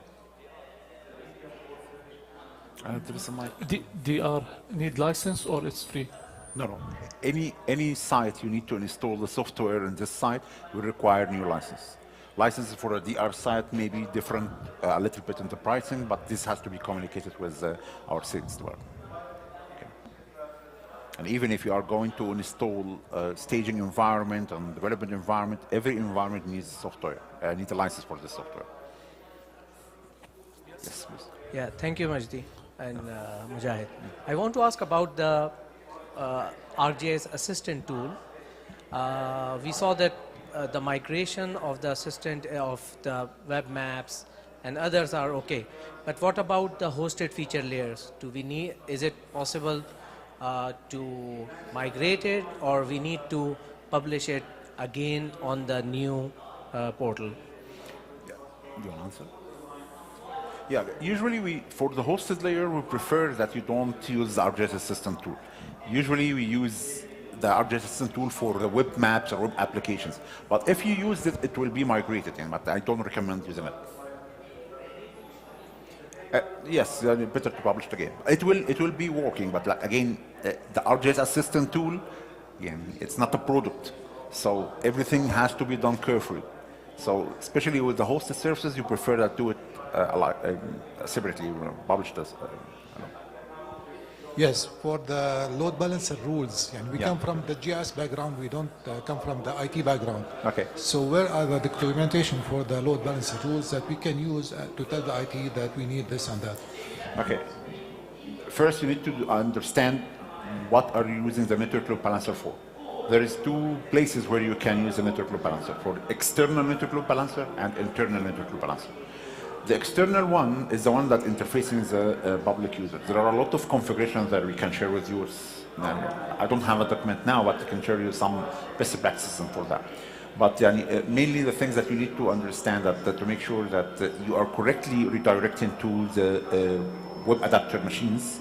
The resolution of the DNS URL is to go into the web adapter machines. You need to understand how you will work with the SSL. Sometimes the network load balancer has a separate SSL certificate facing the public than the one used internally in the ArcGIS Enterprise platform. In this case, you use different policies of the network load balancer, like SSL termination. This is, I can't tell you now. We use the load balancer for high availability. So we configure the web context URL to use the load balancer. Yes, okay. But whenever a system is down, one of the systems is down, the load balancer is not redirecting directly to the other machine. So we need to understand what to tell the IT department. Actually, this is a common problem. This is a common problem because the IT is automatically redirecting to the portal machines, this one or this one. Yes, exactly. Actually, there should be a rule inside the redirection inside the network exactly balancer. What I need to tell the IT department. It's very easy. All what you need to do is only transfer the records to the standby portal machine in case the main portal machine or the primary portal machine returned site is not ready. Is there any documentation for that I can refer I can to? share it with you. I can share it with Thank you. you. Thank you. Just give me your business card and we'll share it with you. Sure, I will. Good morning. Yeah, actually, I'm from Saudi Electricity Company. So basically, we have already modeled a utility network in Saudi Electricity Company. It is related to the transmission and distribution. Yes. So we modeled a network using a software called PSScape. Okay. It is from Siemens, basically. So we already have some data in GIS, which is available with the GIS department, and we would like to integrate that particular GIS with our PSScape model, which is already available. Okay. So in order to maintain the standard integration and interoperability between the GIS and our software, so can we migrate the complete data from GIS to software? A general recommendation. Yeah, whenever you are upgrading or migrating to a newer version, you need to engage with you any third-party vendor who is integrating with you. Okay. New releases will open to you more integration possibilities, but we are not sure what are the other systems are. Some systems are legacy systems that are never upgraded, so they are not going to be compatible with the new systems. Okay. In some cases, you have a custom application built in the custom application code. You need to engage your vendor with you, and the vendor will be the one who is doing the upgrade for his code. Because no one, Esri or no other company will be understanding the custom code built by a different company. So one of those scenarios, the scenario I mentioned is one of those scenarios when you must have your vendor with you. Your vendor will understand the upgraded version, what are the changes that happens in it, and then we'll start see if his system is up to date as well. We are integrating with plenty of third-party applications, and they have different versions based on the ArcGIS Enterprise platform version. So have you done any customization with any utility framework? No, we didn't do that. Nothing. Okay. Thank you. You're welcome. Yeah, I have like two questions. One. Sorry. Yeah. The first question is if you would like to set up the new Arc Enterprise license, shall we go with 11.4 or we can go with 11.3 as a moment? Okay. This is a tough question, by the way. Okay. As I said in the beginning, we have short-term support release and long-term support release. The short-term support release starts in the beginning of the year. You have 11.3. This one has a long-term support. The next one, 11.4, has a short-term support. You need to think about it. What is your organization is going to do later? If your organization is going to do something and continue upgrading the platform with the latest releases, I recommend going with 11.4. It will have the latest functionality and will allow you, when you upgrade to the next release, and like very soon when the release is available, it will allow you to have the long-term support as well. But if you are going to have your platform for now and don't do any change for it, like for the next 5 years, which I do not recommend, in this case, go for the last long-term release, which is 11.3. But again, we do not recommend keeping your system out of date. Whenever a version is there, take the advantage and upgrade to it. You will make use of all the functionality available in the new version. Okay. The other questions, I believe that now Esri, they already have been changed the categories of their licenses, and they already stopped the perishable license, which the perishable license. Perpetual license. Yeah. So now they are going to do. I'm a technical guy. Sales guy to ask them this question. Sorry for that. Yeah. Now they are going for the annual subscription. If we are like an existing client and we do have our perishable license, shall we like move on with the maintenance, or like on a certain years they are going to stop, then we have to go for the annual subscription? Okay, again, licensing and the changes in licensing is usually discussed with the sales team, but to be rest assured, Esri has a migration plan for any type of licenses. Even for, we still have some migration plan for Arc Desktop. So I don't think you will lose anything, but it has to be communicated with the sales. They have more knowledge than me in that. Sorry. Yeah, excuse me. Regarding the WebGIS DR tool, okay, I heard about it and we already used it for the backup. Okay. What is exactly is it for the migration? This is my one question. Yeah. Second question is regarding the ArcGIS reporter tool. Okay. Do we need the license for that one? Okay. And what exactly it is used for? Okay. First, the WebGIS DR tool, it is actually one of the first tools available for taking a backup of your ArcGIS Enterprise platform. It is one tool that takes the full backup of the system. Most of the content and settings of this tool is of this ArcGIS platform is taken within this backup. From its name, it's called WebGIS DR tool. First, it was designed to be used to move your system from your current platform to a DR site, disaster recovery site. Okay. Then it became the tool that we use for taking a regular backup. It has two modes: full backup and incremental backup. Usually we use it to do full backup of the system every weekend and incremental backup every day. You can use this tool to take a backup file and put it aside, and then build a full new system that matches the system you have in your system with the same version, same number of servers, and do a full installation in the clean place, and then restore this backup to the new environment. This is actually typical DR implementation. Two sites, identical, you copy the configuration and data and everything from this one and put it on the other side, okay? It needs, also you need to take care that it does not take the raw data. If you have a database, file database, if you have imagery file, it does not take that. You need to copy those files or make them available for the other environment you are using. And then you can connect and do the restore from this one, it will work fine. Also, you need to take care of the URL resolution. Once you run the restore using the WebGIS DR tool, it will start doing the restore on a platform that has the same DNS URL that you have in the primary one. That's why we mentioned, Mr. Mahdi mentioned, that you need to do the URL resolution, like go into the host file inside your machine, change it to be resolving to this machine when going to this URL, instead of going to the public URL used for your main platform.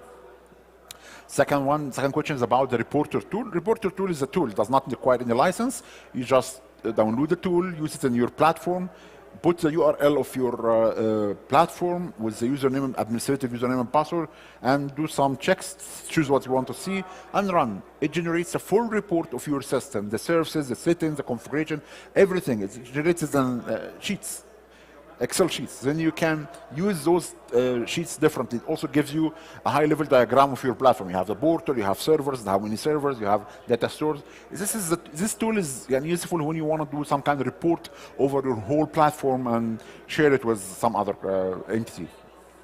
I can't hear you, man. Without the mic, I can't hear you. Sorry, no. Okay?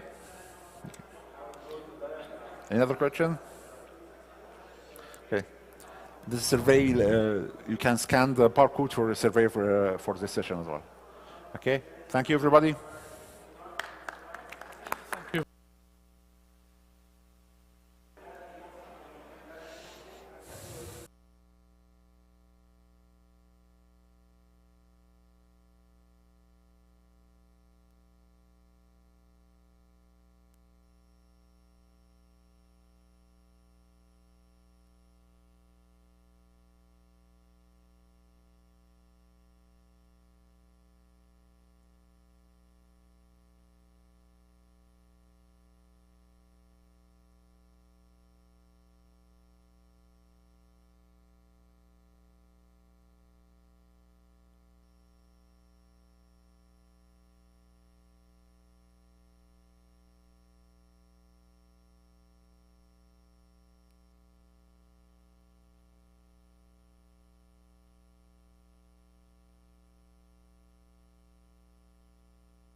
اوكي ماشي.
Hi everyone.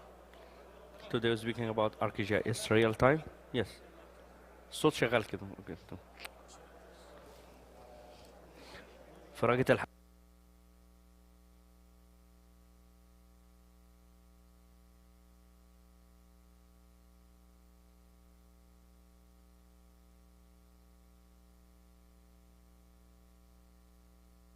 اطول.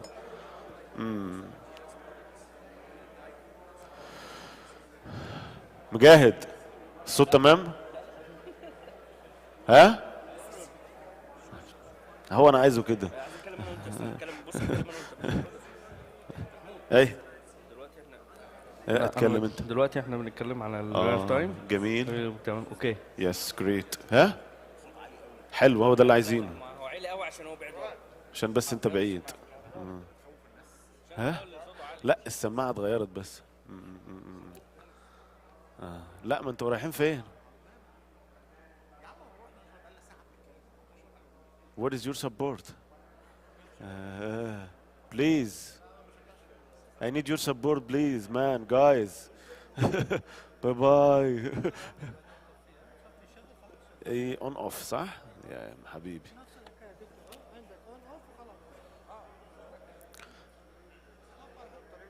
I know. بسم الله. I know. لا ما الو. ايوه طب ماشي ثواني. ماشي. ريال تايم. لا انا شغال اهو. كمان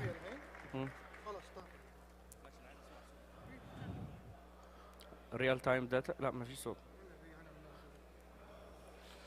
كده كويس. بص ايوه انا هشيل ده خالص. ايه شيل ده خالص بس تمام. اوكي. ريال تايم داتا. انت سامعني كويس؟ كويس. اوكي تمام. بس وهديك الماوس.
Test. It's okay.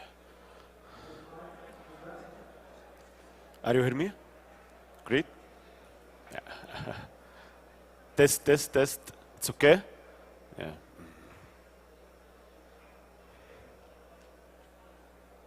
Hello. Yes. أنا الصوت طب ما تقول له خليه يعليك شويه. يلعنوا لك شويه. مش أنت الصوت عندك مفخم. يعني حاجه كويس ولا حاجه حلوه ولا حاجه وحشه؟ ما اعرفش بيعلي توطي ازاي. لا. اطفيه. هو اطفيه ازاي؟ طب هنشتغل ازاي؟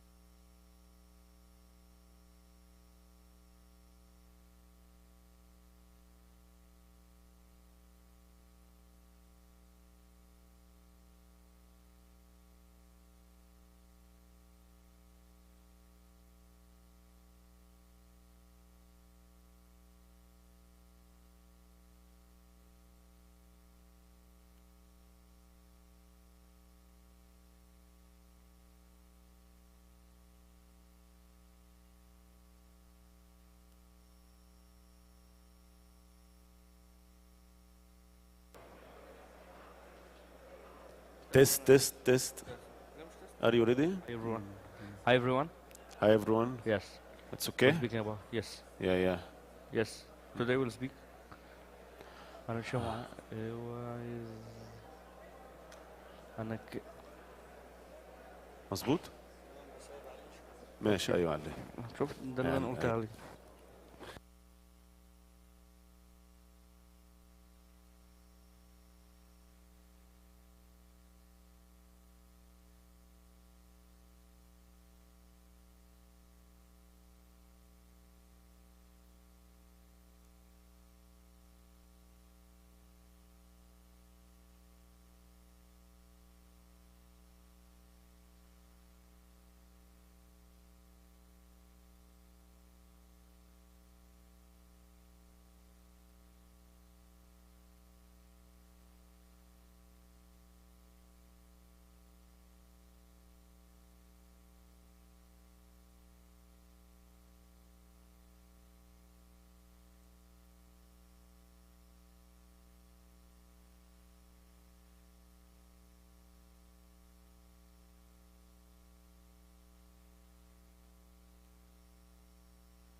Assalamu alaikum.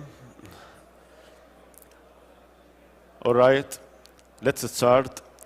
Welcome to ArcGIS real-time session today. I'm Mahmoud Hamdan, Geospatial Technical Advisor on Esri Saudi Arabia Professional Service Team. Joining me today, my colleague Muhammad Omar. Please, Omar, introduce yourself. Hi everyone, I am Muhammad Omar. I am GIS consultant in Esri, Saudi Arabia, and now more than 10 years working in geospatial solutions. So today we'll be speaking about real-time in GIS. So Mahmoud, you can start with the agenda. Okay, our agenda today, starting with an introduction, the ArcGIS real-time, and we will providing an overview of how real-time data and big data analytics are revolution GIS and decision-making processes. Next, we will talk about the background of real-time data, its sources such as sensors, social media, and IoT devices, and its role in enabling timely decision-making. We will then cover the GeoEvent Server, explaining its function in processing and analysis and real-time data and how it can ingest, process, and output even data from multiple sources. Following that, we will explore the design of GeoEvent services, discussing how data flow through input, processing, and output, and how it can be customized for various use cases. Next, we will walk through a demonstration showing how real-time data is ingested, processed, and analyzed in ArcGIS. We'll move on the big data analytics in ArcGIS, showcasing tools like GeoAnalytic Engine and ArcGIS Spatio-Temporal Data Store, and how they enable the analysis of large-scale datasets. We will then discuss the benefits of combination between real-time data and big data analytics, highlighting how the integration provides more comprehensive insights and enhances decision-making in dynamic environment. Then we will demonstrate a small demonstration about big data analytics. Finally, we will conclude with a recap of key points discussed and open the floor for questions. All right, let's start with this slide. We live in a world where everything is connected. For example, we have things like car, GPS, systems, and even the devices in our pockets, like smartphones. All sending information. This could be our current location or data from sensors like weather, sensors, or device used in logistics. All of this data is being tracked in real time, and we can store it to do further analysis later. Imagine being able to analyze the traffic pattern, monitor the weather, or track delivery across the city. To make sense of all this data and act on it quickly, we need a system that can gather it, analyze it, and send us alert when something important happens. GeoEvent Server is one of those platforms that can do exactly that. So, where can you use GeoEvent? There are many industries where we see GeoEvent being locked. Some of the common ones include personal tracking. GeoEvent can be used to track the location of the employee or field worker in real time, helping improve safety and efficiency. Another one, resource optimization. It can help business track and manage resources like vehicle, equipment, or energy, ensuring everything is used in the most efficient way possible. Infrastructure and protection. GeoEvent can monitor infrastructure like bridge, road, or building, and help detect issues like wear or damage before they become serious problem using some sensors. Asset entity tracking. You can track valuable assets like vehicle, machine, or product, ensuring they are in the right place at the right time. Operation monitoring, it can help businesses manage their operation in real time, whether that's monitoring work in progress or managing supply chain. Connecting car. Using real-time GIS, they collect, analysis, and share data to enhance safety, optimize routes, and improve traffic flow. Agriculture and farming, GeoEvent can be used to monitor things like soil and crop, or even air quality, helping farmers make better decisions. So, as you can see, GeoEvent is used in many different industries. And in upcoming slides, we will look at a few examples of how this industry uses GeoEvent to solve real world problems. Okay, let's start with ArcGIS real-time capabilities. Let's talk about the real-time capability within ArcGIS. You might have heard of ArcGIS Velocity, and you are here to learn about GeoEvent Server. So, what is the difference between these two? Both ArcGIS Velocity and GeoEvent Server work with real-time data. They both can take data from sensors and IoT platforms, analyze it, and help you visualize the data, create alerts, and manage it all within the ArcGIS platform. GeoEvent Server is an extension of ArcGIS Enterprise, meaning it's an additional feature that you set up on your own servers. It helps you process real-time data within your own infrastructure. But ArcGIS Velocity, on the other hand, it's software as a services, SaaS, product that works through ArcGIS Online. It's hosted in the cloud, so you don't have to worry about setting up your own servers. It's a scalable solution, meaning you can adjust it depending on how much data you need to handle. All right, so let's dive into GeoEvent Server. It's a real-time GIS tool, and its main rule is to subscribe to and process different types of real-time data coming from various sources. These sources can be grouped into three main categories. First, the categories, stationary sensors. There are sensors that stay in one place, but the data they collect changes over time. For example, traffic sensors that monitor the flow of traffic, water gauges that track the level of rivers or lakes, temperature sensors that measure temperature variations, or seismic sensors that detect ground vibrations or earthquakes. While these sensors do not move, their attribute data like temperature, water level, etc. is constantly updated, providing real-time insight about the environment in that specific location. The second category, things that moved. This category covers things that move and send location data. This could be wildlife, like elephants or wolves, tracked with GPS coolers, or even vehicles like cars, plants, ships, or trucks. This sensor or devices provide real-time location and movement data as these objects travel across different areas. This could also include satellite tracking or other transportation systems that require continued monitoring and data updates.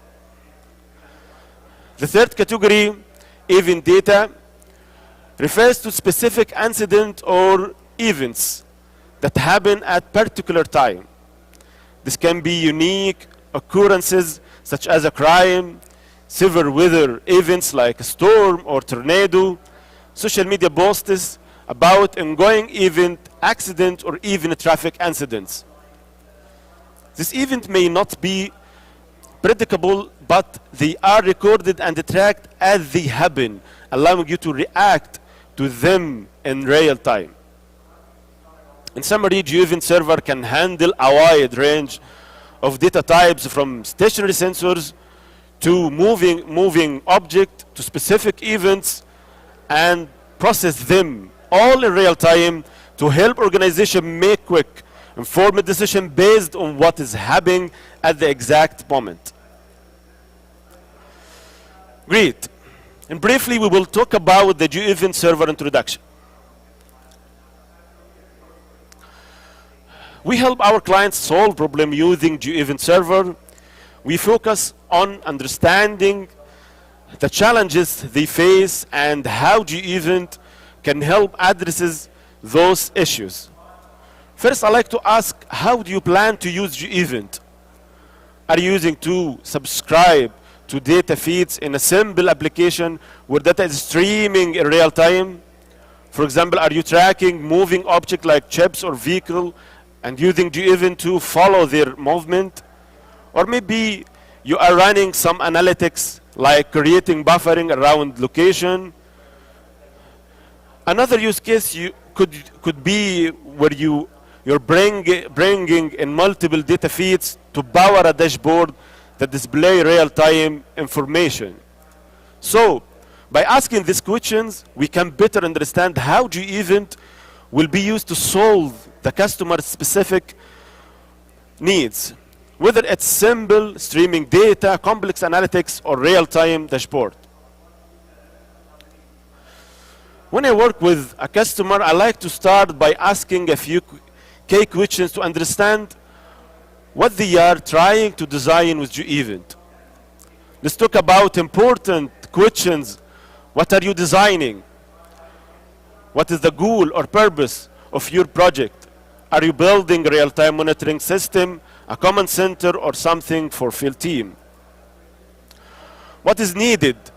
What is tool data or workflows do you need to achieve your goals? Do you need real-time feeds, alert, or specific types of analysis?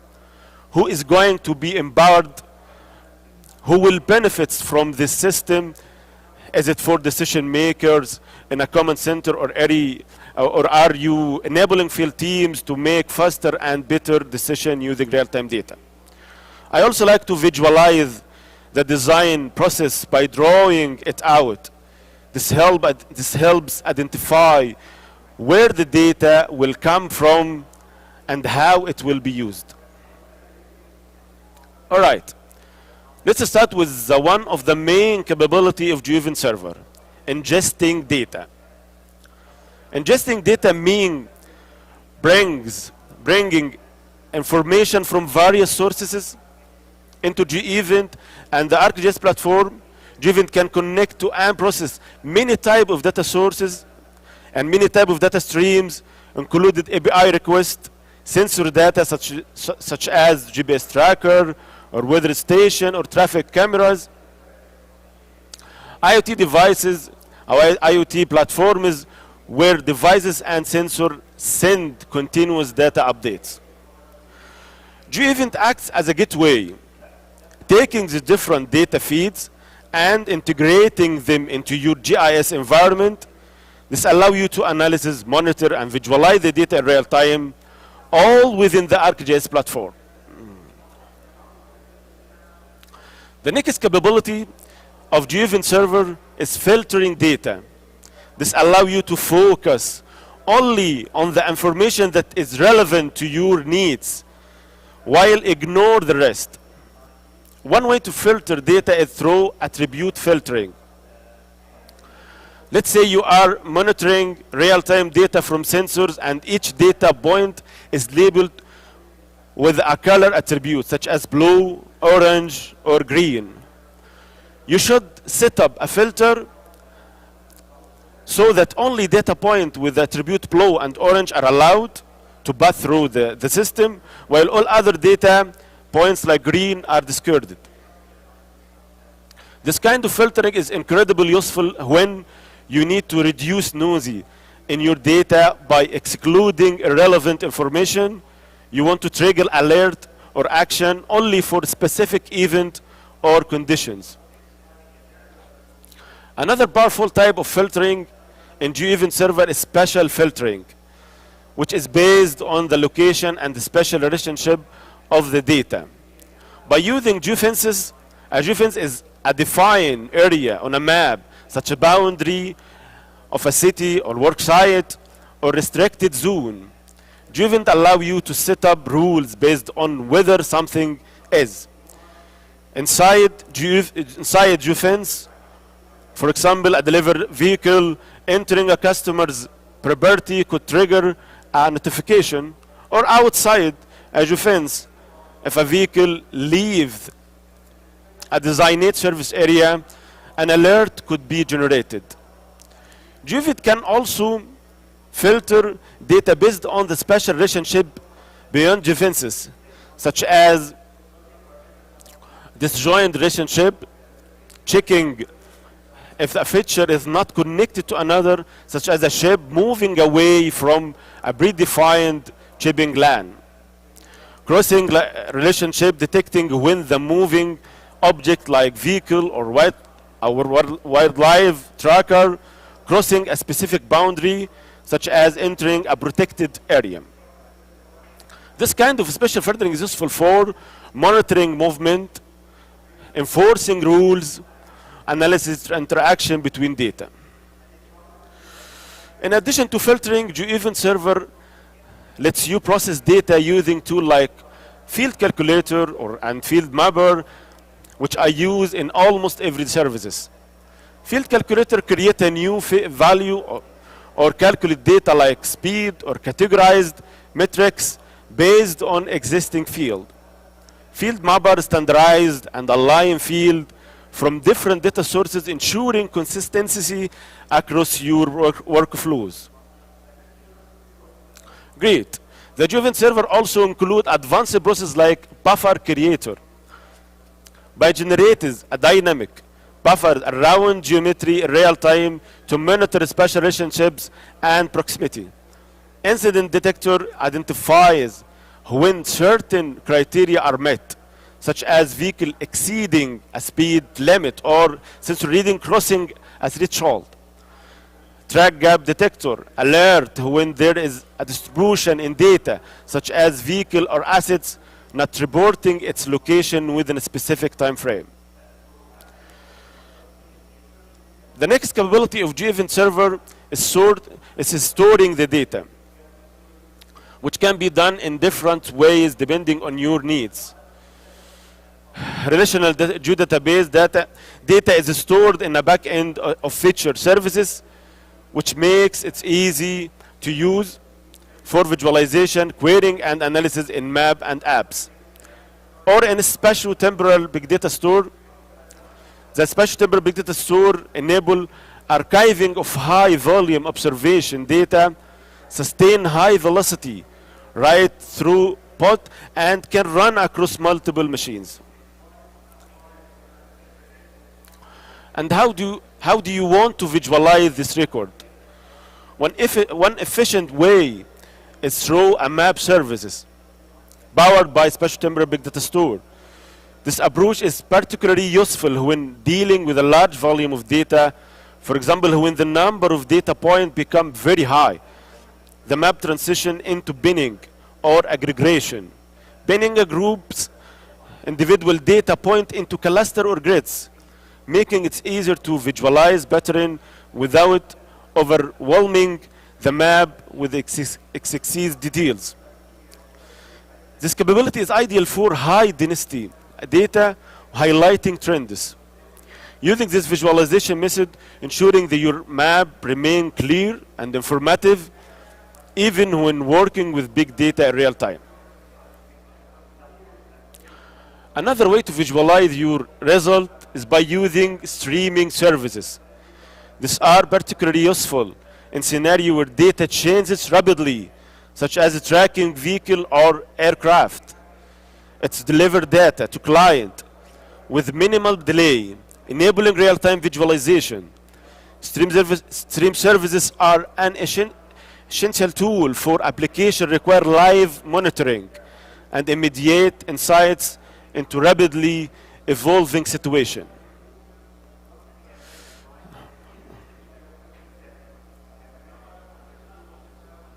Okay. Yeah. There are delay, I think. Another key capability of GeoEvent Server is alerting.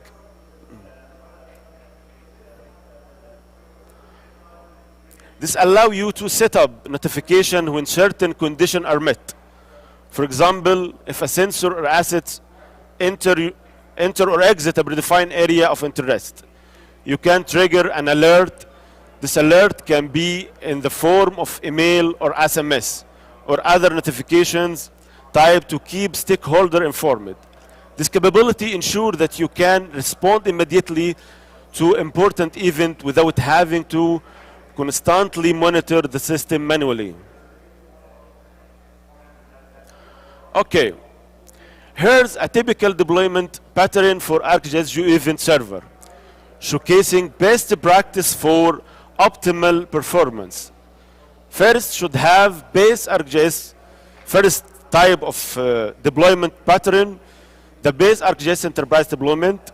This includes the core component, just same like portal for ArcGIS or ArcGIS Server or relational data store, a web adapter.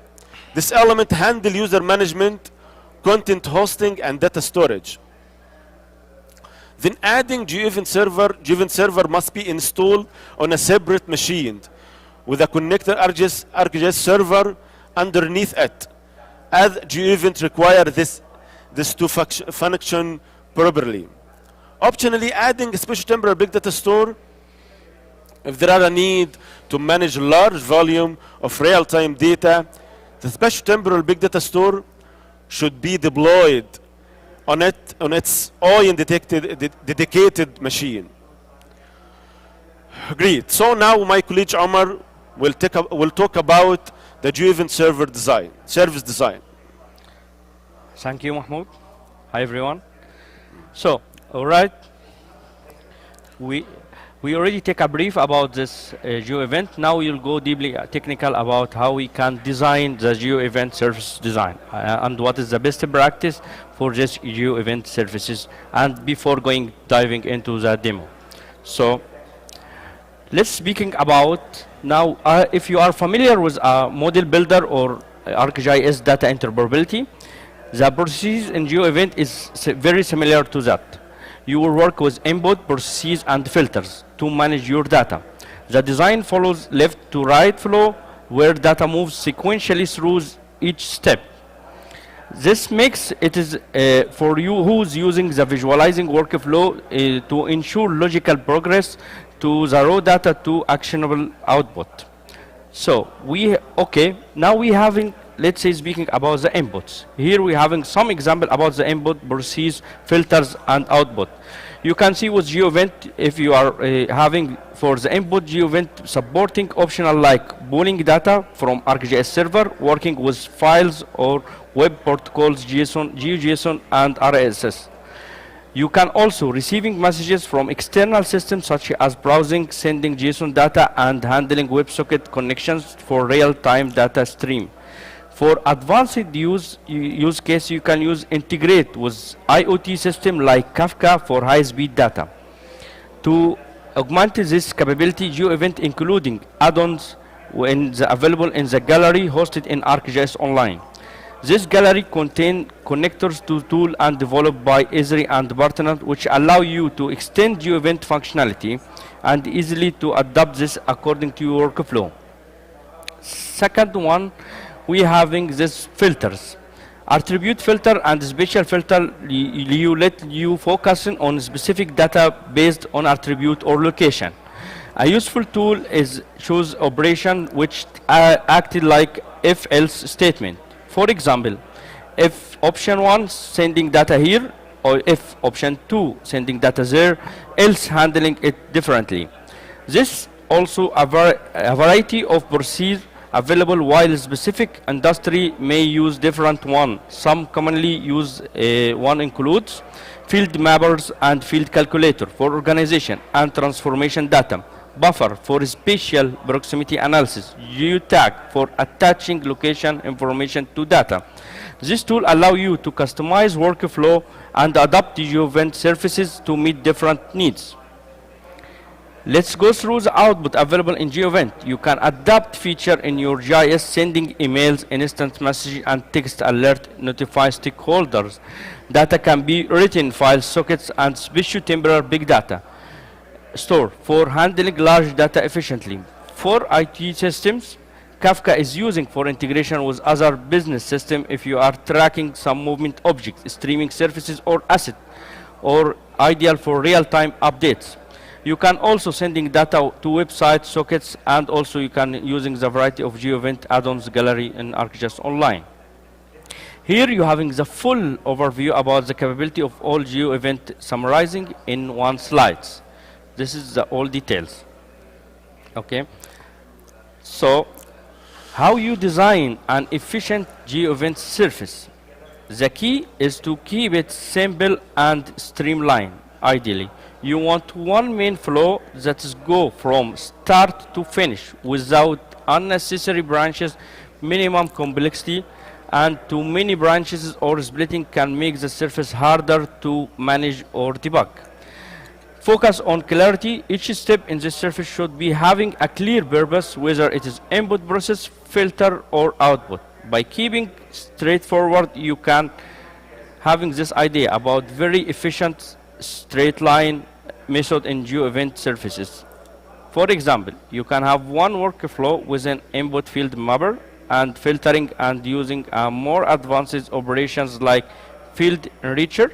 A field enricher is especially used if you work like a join, for instance, if you're having a surface and limited fields, but you have additional information in another dataset. You can enrich your surfaces by linking to common fields in one field. By following this approach, you can design, stay clear, efficient, and powerful. Let's starting about the demo now. As you know, welcome to Riyadh, the city rapidly growing in one of the most modern metropolis in the world. But as the city expanding, so it is transportation challenges. As you see, Riyadh is a home of more over than 8 to 10 million persons now, more than 1,000 of more visitors daily, while Riyadh metro and bus system aim to reduce the traffic congestion. The city faces a unique challenges: traffic congestion during peak hours, high demand for buses in key areas, risk zones, accident or bottleneck. Today let's exploring how real-time and real-time data, how transforming Riyadh public transportation system addressing traffic issues, identify risk zones, safer and efficient way. So as you can see here, this is our platform using this is buses real-time data. It is productively addressing the value. You see here in the yellow, this is a real-time buses moving across Riyadh. We're having three kind of, this is all the data 3D inside. You're having this restricted zone and risk zone. We're having this is the stations and the real-time buses. When the buses is about the challenge in the traffic congestion during the peaking hour, that is having the some thing called risk zones. This risk zones can be accident, or it can be beacon leaking bottleneck areas, or something happen in the street. So as you can see here, before entering this restricted area, or let's say about the risk zone, we having attention area in buses. Okay, so this buses, it will be in the attention before entering this zone. So when the bus about to enter, it is entering now in the attention area, and we having the bus ID, and we having how much far from this area. Once he be able to join this area, it will automatically transfer from this restriction area to the critical zone. Now we'll see in this demo. Here you see bus number ID 1. He's up to entering this restriction area. Now after he's, you see, now we're having 3 buses in aiming to entering this area. Let's focusing about one of them.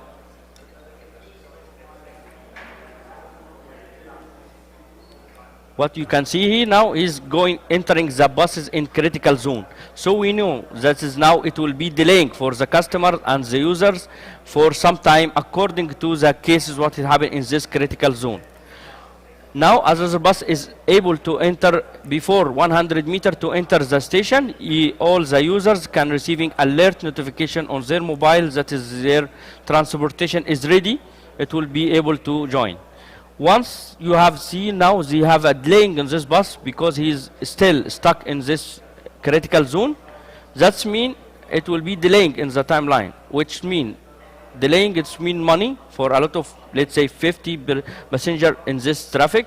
So according to that, all this traffic it will be delayed, all these trips inside the Riyadh.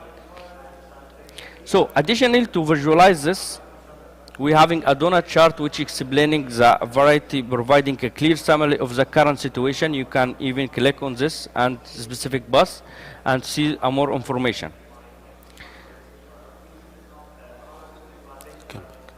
Okay. So now we're speaking about the animation. You can having a weather panel for this one to see snow, raining, if it will be affect or not. In the raining days, it will be affect the traffic and transportation inside Riyadh. Also, you can see the sunny in the real time about the midday, in the morning, and in the afternoon by this blind. And you can add additional factor or indicator according to your analysis. It is not only for the buses, but anything can be real time.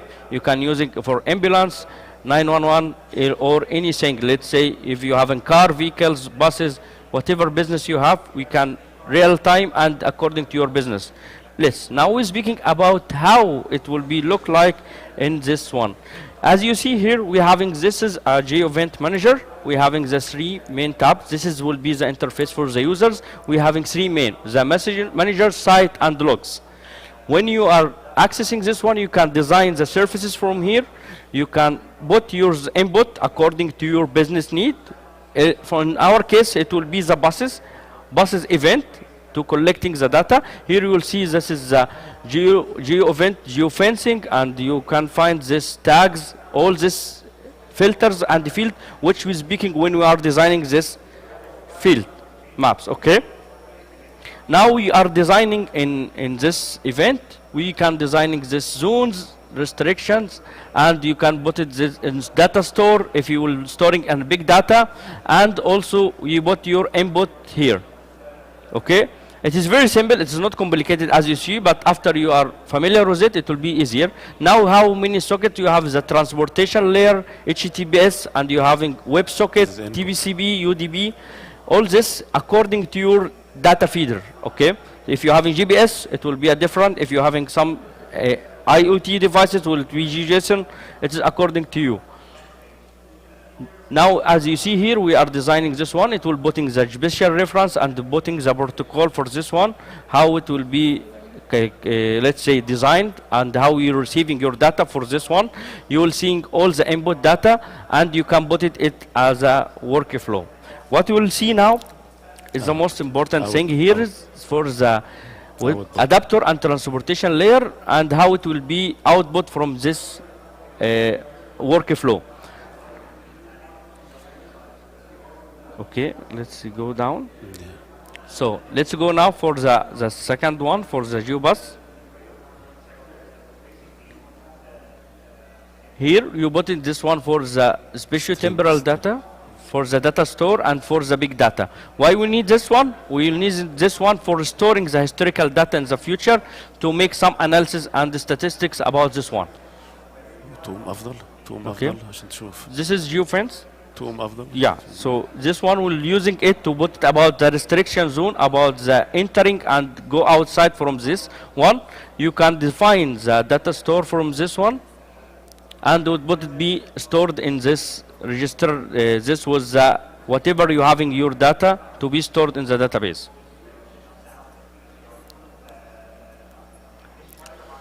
Okay, this is now we're speaking about the streaming server. So. GeoEvent service. Yes. 1 minute, yes. We're speaking about this streaming surface. Now we will design this one.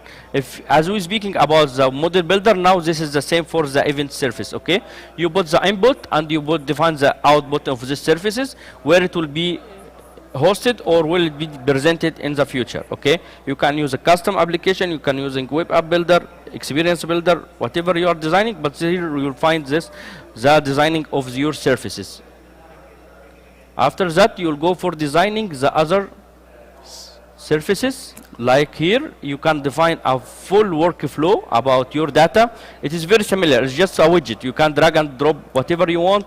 Buffer, here is you'll define, or you're filtering your data when you're streaming. Then you can define all the parameter. If it enters this area, it will be error, or if it outside, it will be giving you alert. The second one, to storing the streaming. If it exits this area, it will giving you alert. And as you see, it is not very complicated. It's very easy to use, and the widget is very simple. Each surface, it is having their own workflow to simplify. As we said, keep it simple as much as you can. Okay. So this is the full work diagram. Here we are configuring the data. Here we're putting the parameter for this one.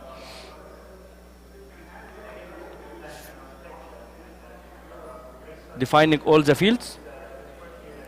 After you define here the rules, what you want to do in the surface itself.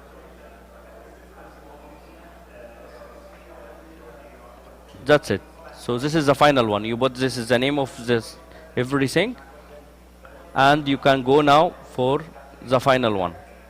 This is the same process, but we put it 2 steps. One for the surface, and once you click, it will be finalized to the streamline to the portal, and you're creating your surface for this GeoEvent server. Okay, so we finalize this now. We'll speaking about the how after restoring this data, we'll go for the big data. How we can using this real-time data to be using in big data for historical and more analysis about this one. So now we'll back to Mahmoud. All right. We have talked about managing real-time data by leveraging the GeoEvent server. In most use cases, historical real-time data become part of geospatial big data. So now, let's discuss the characteristics of big data, including aspects like volume, variety, velocity, and veracity, which define the challenges and opportunity of working with large, complex datasets. Big data refers to datasets that are too complex or large to be managed efficiently using traditional database management systems. It's not just about the size of the data or complexity or variety and velocity. Also define what makes data big. In the context of geographic information system, big data include vast amount of spatial data that many traditional tools struggles to handle efficiently. To manage and process big data, we use tool like Apache Spark. Apache Spark is a powerful open source data processing framework designing to big data analytics. It allows us for fast processing of large data sets by distribution the data across multiple nodes in a cluster. Spark support operation like batch processing and real-time data processing. It works with data stored in distributed storage system like HDFS and processes the data in memory for speed with the PySpark API. Apache Spark can be managed using Python and interact with relation database like SQL Server or Oracle, making it ideal for large scale data analytics. So now let's talk about which ArcGIS product support big data. We have Genetic Engine, Genetics Engine.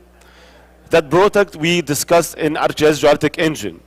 This product integrates with Apache Spark, enhanced it with a special analysis capability. Through ready-to-use SQL functions and analysis tools The GeoAnalytic engine allows GIS professionals to perform special analysis on big data, leveraging the distributed computing power of Apache Spark. It's part of the ArcGIS Enterprise platform, making it ideal for organizations that need to process and analyze special big data in a scalable enterprise-level environment. Now, when do you need geoanalytics? Here are a few scenarios. One of them may existing tool and workflow aren't processing my data fast enough, or my data it's growing and I need a better way of managing and analyzing it. I need to distill my data into something more manageable to use in other analysis. My data has a ton of noise, and I want to explore it to bring out what's really important. GeoAnalytic engine helps address these challenges by providing powerful tools to efficiently analyze large-scale spatial data. Now let's talk about how we can combine the output of real-time data with the powerful capability of the GeoAnalytic engine. First, we will collect and process real-time data through GeoEvent Server, which pushes this data into the spatial temporal big data store. The spatial temporal big data store is specifically designed to handle large amount of spatial and temporal data, allowing for efficient query and retrieval, even as the data grows over time. Once the data is stored in a spatial temporal big data store, we can leverage the GeoAnalytics engine for advanced analysis. The GeoAnalytic engine integrates with Apache Spark, enable distributed processing of both real-time and historical data. This allows us to perform powerful spatial analytics on big data, scaling up, handle large data sets efficiently. In short, GeoEvent Server feeds real-time data into spatial temporal big data store, and the GeoAnalytic engine lets us perform complex spatial analysis on that data, unlocking valuable insights from both current and historical data streams. We have demonstration how to find the nearest sub-passes to bus stations using GeoAnalytic engine, optimizing transportation by analysis, spatial relationship, and improving urban connectivity. This demonstration using GeoAnalytic engine and PySpark to find the nearest sub-passes to bus station. First, we'll import required libraries like PySpark, GeoAnalytic engine. Next, we will load real-time bus location data, then load bus station data by selecting relevant attributes such as geometry, station type, and station name for further processing. Similarly, load sub-buses location data, ensuring we capture their geometry and unique identifier. Then find the nearest sub-buses to bus station. Using the nearest neighborhood tool, we identify the nearest sub-buses to each bus station. This step calculates the spatial proximity within a 5-mile search distance and provide a structured result. After that, visualize the result. In this step, we visualize the spatial relationship. The black dots represent the sub-buses, the red dot represent bus station, and the gray line indicates the shortest paths connecting them. This map provides view to proximity relationship between sub-buses and bus station, helping us quickly identify area with dense or connectivity. Now we will select and sort sub-buses by station name. We move to details view of the nearest sub-buses to each station. Here we display a table showing the station names, assigned sub-buses, and their corresponding distance, sorting by station name, allowing for focused and semantic review. Finally, summarize and result. We aggregate the data to provide the structured summary for each bus station. We count the number of assigned sub-buses and calculate their average distance. The summary highlights the connectivity of each station, identify potential efficiencies, and offers actionable insight for improving transportation services. Thank you for following along this workflow demonstration, the power of geospatial analysis and big data processing in optimization urban transportation network and making data-driven decisions for smarter cities. The floor is now open for any question. Feel free to ask.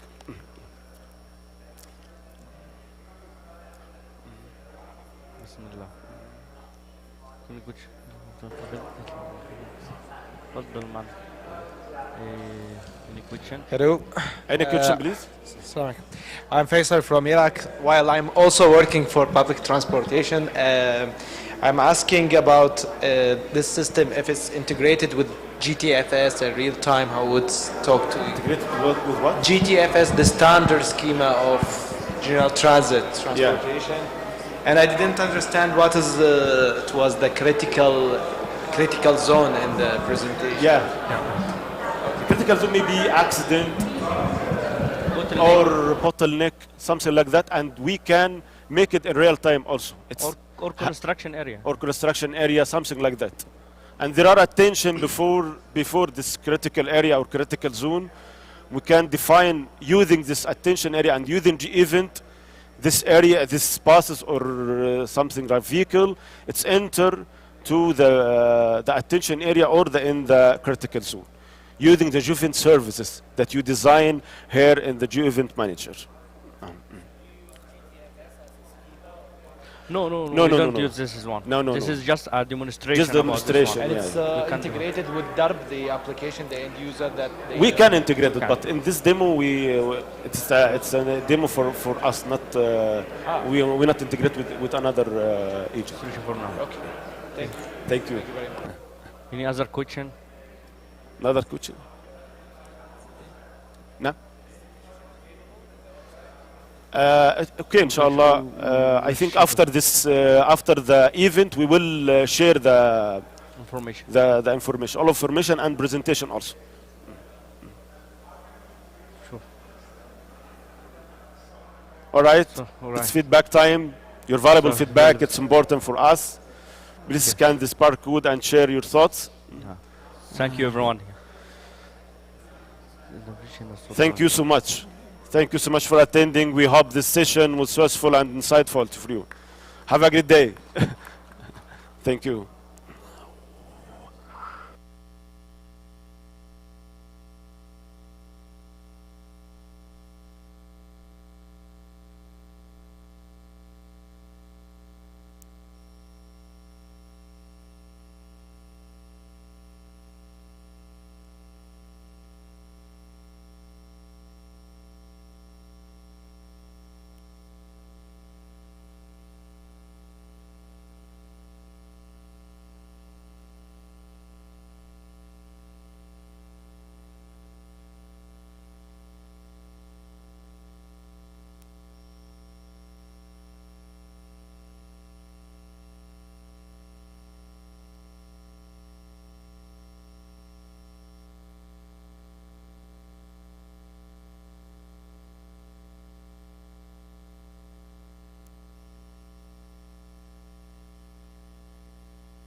Hello?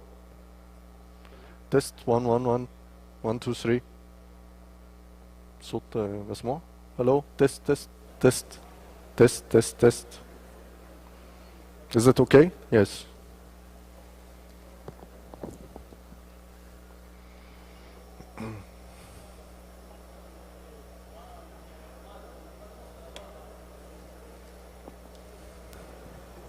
حطه انت عاوز تحطه في جيبك تحطه في المكان. ماشي. شيل I want to remove it.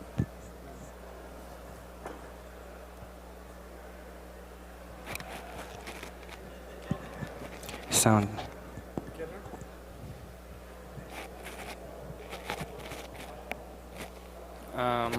Sounds okay, I think. Sound test. I think it's clear. Can you hear me? Test test. Sound test. Sound sound. 1 2 3 test. Okay. All right.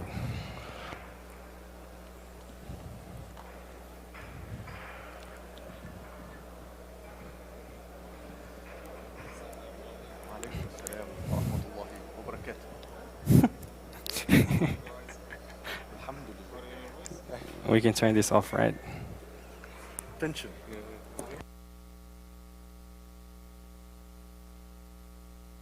Sound test 1 2 3 sound. Sound test. Sound. I hear that.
Good afternoon, everybody.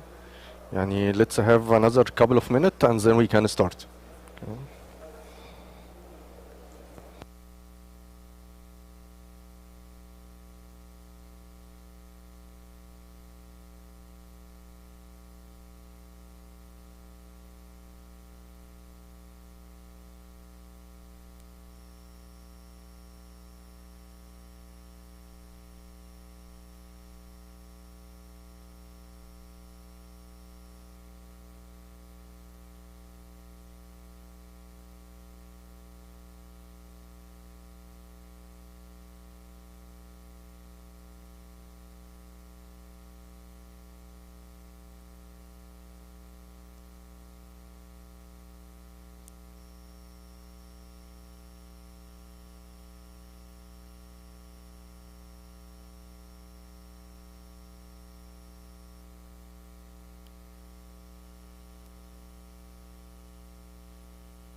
Good afternoon, everybody. Is my audio is okay at the back? Okay, wonderful. All right. So, how is the lunch? You found it. So, thank you for your coming after the lunch. We are so glad that you choose or decide to attend with us this session. My name is Ahmed Abdelaziz, and with me my colleague Jose Aaron. We are a technical consultant working at the professional service. So we did a lot of technical architecture implementation for such organization like many of you. I can recognize some of you today. Today actually we are going to focus on the process of designing and implementing well-architected system. And also we will definitely touch on the overview of the well architecture framework center site with Aaron. So our agenda today will have a variety of topics. We will talk today about the ArcGIS system from the user's point of view, and then moving to the anatomy of the modern system. After that, we will define the life cycle for well-architected system, and then have a demo on the Framework Center website, and then moving to architecture pillar and the best practice for it. After that, we are going to implementing and well-architected system.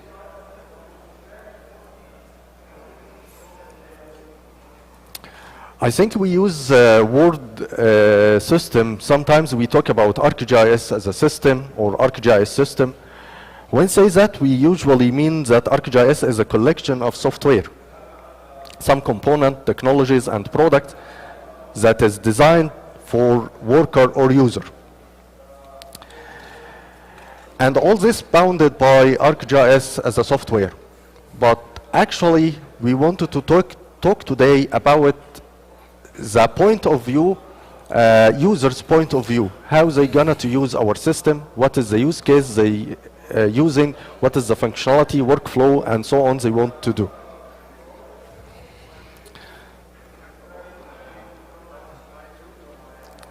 So a little bit more on that. As you can see, there are main type of system, I guess, of way you might think of GIS as a system with your organization. So focus on the middle part, like the system you all experience, and probably we could start with the first one at the left side, which called multipurpose or multifunction GIS. We use it to deploy this in a variety of organization, and it is as a start system, so you can have one system, one ArcGIS online, or maybe on-prem ArcGIS Enterprise at your organization. So this is suitable for a lot of small to mid-size organization. So you can have all the GIS functionality in one system. The next level, we called it GIS-enabled system. So this is not based on GIS as a GIS-centric, but in our organization, we may found some solution like maybe management system, asset management system, or CRM, customer relation management system, and even different application or solution. So all this solution, not Esri products, it is maybe from SAP or IBM or even Oracle or maybe Salesforce or whatever. So this some application, it may need to enable the GIS to integrate with it. So this is moving from as a GIS-centric solution to a GIS-enabled system. The third one at the right, it is a big part that we are using for integration and so on. So this is called the business-focused system, or we can call it industry-focused system, which we use to deploy certain function or subset of configuration to integrate all these systems together to have it specific for a certain function or certain capabilities.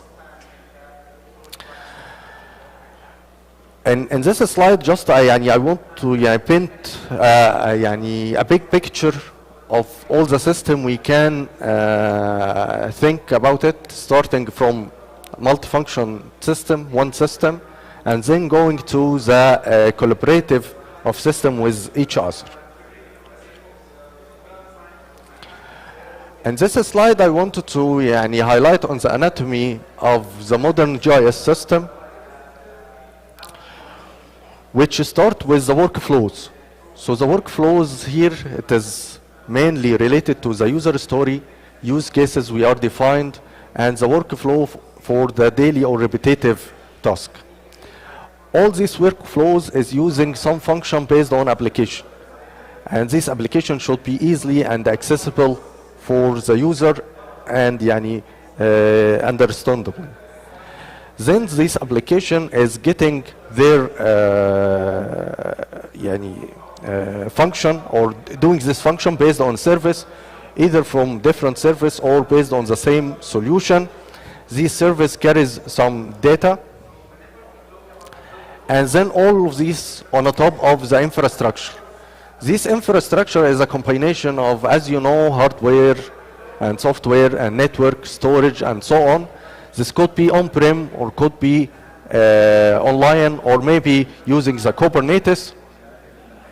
So to do well architected with this modern system, Esri put these 6 pillars to work through the system, starting with the security, observability, integration, and so on. And also you need to have some enablement capabilities, like training, support, professional service, and so on. So this enables the user in your organization or across your organization to do their work. So arriving now to our core of this session today, I consider this as $1 million question. What makes a system well architected?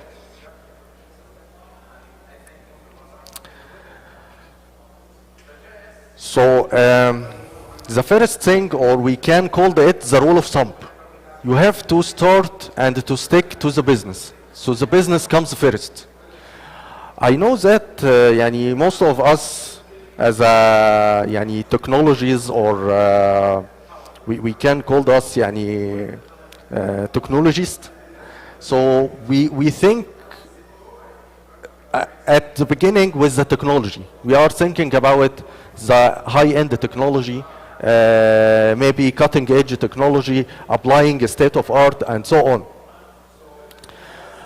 But we create system with this technology because it is cool things or cool tools providing a new feature. But is this may help our business, or may or not be driven for real business need? So this is the rule of thumb. Always focus on the business and what is the business outcome and what you need this solution to carry on to provide this file. The next idea here is intentionally. So what is meant by intentionally, what we are talking here about is what is the purpose of your solution and what is intent for, what do you need from your solution. So this is the next idea. The third one, it's talking about flexibility. So what is mean about, or what is mean by the flexibility? Actually, we are talking here that you consider to when you build the system, especially you are creating a new system or a new design. So you want here to start with the basic capabilities, okay? Or we called it foundation. So rely on a strong foundation as much as you can, and then use your system to be flexible and evolve while your business is evolving. So this is mean by the flexibility. So you need to start, if you working with a new system, you need to start with a foundation theme. The fourth one here, we are talking, obviously we are talking about follow the best practice. Always we say follow the best practice. But what is the best practice here to follow? We need here to follow our Esri best practice while we are doing or implementing and designing the system. And then also you need to follow the best practice of the other technology providers you are using on your system or the solution designing. Even your organization IT best practice. I think most of you, your IT has their best practice, has their IT policy, so you have to obey to this policy also and best practice to be considered. The last thing here we are talking about is continuous improvement. I want you to think for designing the system is like a journey. So it is always or continuous improvement. You are designing the system and then you need to continuous improve if there is a new work requirement arise or workflows or even most of integration you need to add. So from time to time you need to improve your system. So going to this life cycle of well-architected system, I know that you design, you use this on your mind, but I want to paint like a big picture of it. So starting يعني little bit of this idea. So it was يعني this pretty basic. I know يعني you are using it. So as you can see, we should start with understanding our requirement from different sectors or from different departments or the stakeholders you are working with. And then based on that, going to the design, and we'll going to the details with the design. And then as you designed, you go to the implementation. Here is this and يعني little arrows around there. This is the implementation. And again, go back to revisit your implementation to check if there is a new requirement or new workflow you need to go. And we يعني recommend and encourage you this revisit or this cycle of revisiting your system. It should be between like 1 year and 6 months.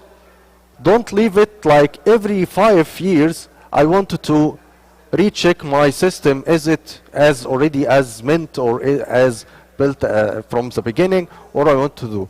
So يعني every 6 months or every 1 year there is a change in even the technology of operating system, database, and another solution, even Esri releases. So you have to consider this revisiting so that يعني not to go beyond the old technology or legacy system and you want to suddenly upgrade your system. So let us go deeper a little bit. I know most of you using like enterprise architecture framework. Yani I can name like DoDAF or Zachman or maybe TOGAF. It's the most popular enterprise architecture framework. So whatever you are using in your organization, yani please stick to it. We not recommend to use one architecture framework rather another one. But actually here we are using the commonly one is for TOGAF. So starting with understanding, so here we are talking about the business architecture. So when we are talking about business architecture, we want to address, starting with address the business objectives. What is the users and workflows, requirements, and here we are talking about the requirements. We are not talking about the individual requirement, but we are working about the workflow and the requirement that across different department. So this requirement as this case, it is across the organization. I think the last two things is related to the service level and IT. It is related to the IT. I don't know if all the organization have like differentiation or maybe putting the service level like tier 1, tier 2 and tier 3 of support, but at least we have a service level and it should be يعني implies in our business architecture so that it could be transferred or translated in a design. So moving to the design, we are addressing here starting with, we called it conceptual architecture, and this conceptual architecture is suitable for C-level or executive level. You want to address the interrelation between the system on high level. So this is, we called it conceptual architecture. And then moving little deep with the logical architecture, I think yani most of you working with the logical architecture to address all these components, how they integrated with each other, how to talk to each other as a component, and then moving to the physical design, which mean by yani, as you know, we doing the capacity calculation, number of CPUs, machine sizing, ports, and so on. So this goes to the physical architecture. After you finish all this, then going to implementing. So the deployment, if you are using a new system or try to work with a new idea, so it is better to do it like a pilot or POC. I know that you are working with some organization, and also we experience this, that when we are at the first, I think our customer not know exactly what he want. So this is the importance of the pilot or the POC to show him how this the outcome of this system at the end, so he can design if go with it or he need to add more things. So that is why we need to go the pilot or POC. After that, going with the deployment. And as you know, we want to deploy, start with staging first, and then go to maybe pre-production or production, and so on. So yani take it step by step, then moving to the testing and release, and yani make sure that it is important to put your yani software or solution or maybe what you are designing in a release or a phases, so that you can go it step by step. Then for the last two things, it is a repetitive task. It is going to the upgrade and maintaining, like applying patches, service packs, and maintain your system, and going to operation and monitor, to monitor, always monitor your system and check if it is gone as it is designed, or you have something you need to check. And again revisit after your system going to running and operation. You need to check if there is a new workflow, if there is a new requirement, and so on. So we are going to transition a little bit with Aaron to the practice with the center of well-architected framework. So, mic with you, Aaron. All right. Good afternoon, everyone. Thank you, Ahmed, for opening this session. Ahmed shared with us some great points regarding ArcGIS well-architected systems. And now let's take a closer look at how we can apply what we have discussed in practice, so particularly in the context of ArcGIS well-architected framework. We all want well-architected systems. We want to achieve our business goals, the capability, the flexibility to scale as needed, to implement best practices and continuous improvement, to make sure that our ArcGIS systems are efficient, optimized, and up-to-date. However, achieving these things could be quite challenging when we don't know where to start or how to start. In this presentation or in this segment, we want to introduce you to ArcGIS well-architected framework and Architecture Center website. We want to show you how it works and how it can help you have a well-architected system in your organization. So you might be thinking, what is the connection of well-architected system and well-architected framework?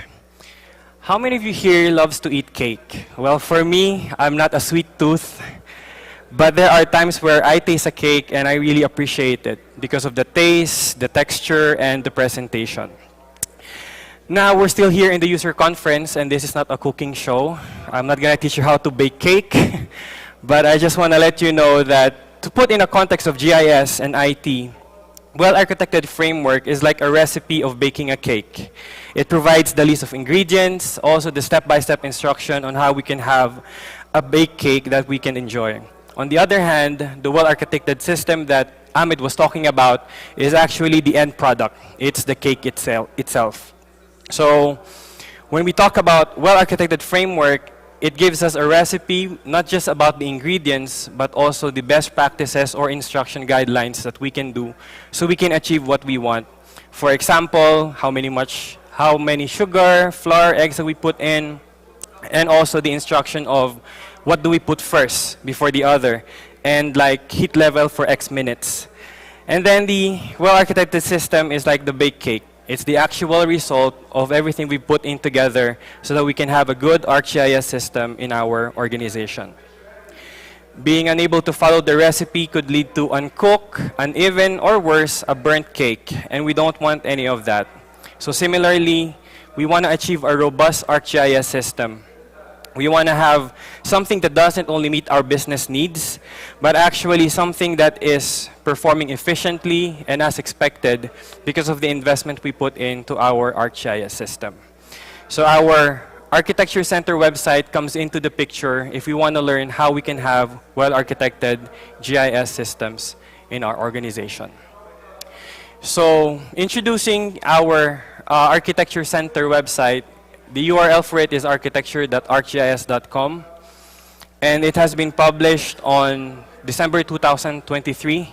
So it's like 1 year and 1 month right now. It's available to the public. Maybe just a show of hands, I want to ask if you've utilized this website before. Nice. All right. And if this is the first time you've heard about it, can you show your hands as well? Awesome. So we have a mixture of disciplines in building ArcGIS system. Some of us are IT background, some of us come from a GIS background or foundation. Now this website was created with the intention of bridging the gap between IT and GIS. It's primarily pointed to IT professionals. If you're like me, whose background is more on the IT side, this website will be very effective for us so that we could understand what GIS really is. But this doesn't mean that this is only for IT people. GIS representatives and professionals can also benefit from this. What we mean by IT-oriented or IT-centric website is that instead of saying enterprise geodatabase, we begin to use terms like SQL server, Oracle on a server, or a database server, assuming that not everybody understands what enterprise geodatabase really means during their first encounter with GIS. So instead of having those jargons for GIS, we primarily use terms and languages that are related to IT people or IT background, such as servers, SQL servers, application tiers, and data, for the purpose in mind to bridge the gap between GIS and the IT world in our profession. So this website has 4 main components or 4 main sections, which we call the overview, the system patterns, the architecture practices, and the architecture library. By the way, this website is a total of 700 pages if we're going to duplicate it or if we're going to print it out. So I'd like to give you a sample today or a quick tour on this ArcGIS Architecture Center website. We see here that there are 4 main components, which is the overview, system patterns, architecture practices, and library. The homepage contains the general view of all the sections below. We see here the getting started, the system patterns. We also see the architecture pillars. At the same time, the architecture library. And at the bottom line is the quick links for community, Esri services, and Esri Academy. So let's say that there will be someone who's going to be deploying ArcGIS system in their organization for the first time. Let's call this person with a very unique and uncommon name in Saudi Arabia. Let's call him Muhammad. Okay. So Muhammad was tasked by the organization to build an ArcGIS system for the first time. He has an IT background and he has the proficiency to do everything related to IT. So the overview tab we see here on the first section is going to give us the information about introduction to ArcGIS, what is the ArcGIS system, how does it work with their data, and the typical implementation for ArcGIS within enterprise system portfolio in 1 or 3 ways. You can see here there's single multifunction GIS system, collection of focused GIS systems, GIS-enabled business systems. So we can see here that Muhammad will be having most of his questions of what ArcGIS Enterprise is or what is an ArcGIS system answered just by looking at this page. So you can see here that there are also deployment patterns that we can look. Here, showing us the ArcGIS architecture, the commonly 3-tier pattern for applications in IT, apps, services, and data. It allows us to get familiar with the structure that is consisting of data, services, and applications. So if you're interested in looking at this information, and you can see here below as well the architecture pillars that we have relating to integration, security, performance, and scalability, and so on. This gives us the logic behind the ArcGIS system. We can also see some industry-specific solutions that are commonly used in our world today. from business, defense and intelligence, facilities, petroleum, pipelines, and the such. So these are the common sectors that will give us links or redirections so that we can get familiar with the capabilities aligned to this industry-specific sectors and how we can use ArcGIS based on this context. So now Muhammad has an idea about the big picture. He wants to know how to apply ArcGIS on his system. So he decides to go to the System Pattern tab. So ArcGIS system patterns are the commonly known, or they are identified as common types of ArcGIS systems that are being implemented in different organizations. This page contains agnostic representations and abstractions of common systems we currently see in the world today. We can see here network management systems, parcel management system, roadway management system, and data editing and management. There are currently 8 ArcGIS common system patterns that we see, but I want you to know that it's not just, ArcGIS is not limited to these 8 categories or patterns that we usually see. It's quite amazing to know that there's a lot of things we can do with ArcGIS depending on our capability and capacity to bridge the technical and also the solutions that we have here today. I'd like to take a look at the data editing and management system as a sample for this presentation or segment. We can see here that data editing and management systems page gives us the user personas and workflows. What roles do we need to put? What users need to do as part of their workflow? What applications are working? What are the type of interactions they're going to do, the various types of workflows, and also the architecture considerations that they need to do based on the capabilities that they want to achieve. So here we can see what industry-specific capabilities and solutions are using data editing and management system. The data level for the architecture and logic of ArcGIS system.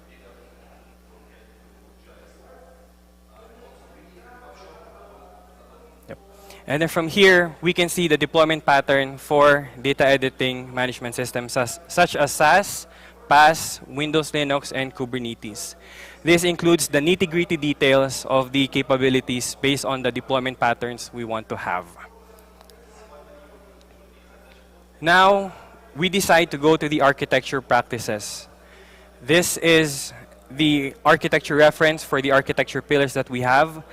My colleague Ahmed will be sharing and talking about these pillars after this session or after this segment. But one thing I want to share with you is that in the Architecture Practices tab, there is actually a diagramming resource that Esri has provided for its users. This gives us an official part of having an iconography for solution diagramming for ArcGIS systems. This can be integrated with Lucidchart, Draw.io, and even Visio. It also gives us guidelines on how to use the iconography for best practice, what are the recommendations, and what we don't recommend. I'd like to show with you some of the reference architecture that we have created using the Esri iconography available on this website. So this is pretty neat. If you begin to look at it, Esri has its characteristic when we begin to display topologies and architecture diagrams. It gives us a clean and unique feel, just what is happening on a ArcGIS system. It also gives us design choices and considerations, such as performance scalability, workload separation, and those things. For architecture practices, again, my colleague Ahmed will be sharing that to us in a few minutes. And now we head to the library. So this is a page where there's a useful collection of resources like documents, presentations, and samples. There's also a filter button here for us to be able to see what resources we want to have and see right now. A quick frisk on one of the tools that we have here is the parser tool for ArcGIS system. It gives us an overview of what we can do to optimize our system based on the performance that we're having right now. So it gives us optimized reports origins, it gives us bottlenecks identification for performance, and incident tracking, and also scaling decisions. You can see here the throughput per minute, how long or how many times a service is being requested, and when it is given. And also, an enterprise reporter is also provided for us here as a second tool option. This gives us the logic behind an ArcGIS, a quick view on the web context, the hosting server, even the SSL certificates, so that we can find out if there's any issue related to security and authorization. So we're so excited to share this with you. We're back here in the homepage, and we hope that you'll be able to utilize this in your organization so that you can maintain a well-architected ArcGIS system. We encourage you to use it, even share your feedback so that maybe in the next release note, we can see it effective in the coming days and future. Feel free to explore it, and I hope you find this part of the session interesting and insightful. I'd like to reintroduce my partner Amit again to give us the deep dive about the 6 architecture pillars. Thanks, everyone. Thank you, Aaron. Yeah, it was very impressive, and especially the part of the cake. I like it. Okay, so back again to our pace of session. What I want to share with you today is we talked about that designing your system is like a journey. So during this journey, we have a major 6 stops. So these are our 6 stops: reliability, security, observability, integration, automation, and performance and scalability. So let me move quickly to give some time for the question at the end of our session. So starting with automation. As you know, the automation meant to do any repetitive task and easy task, and even the task doing some problems or some challenges we do, so you need to automate this. So what we talking in the coming slide is to giving you or say what is the best practice. So we'll talk first who to involve.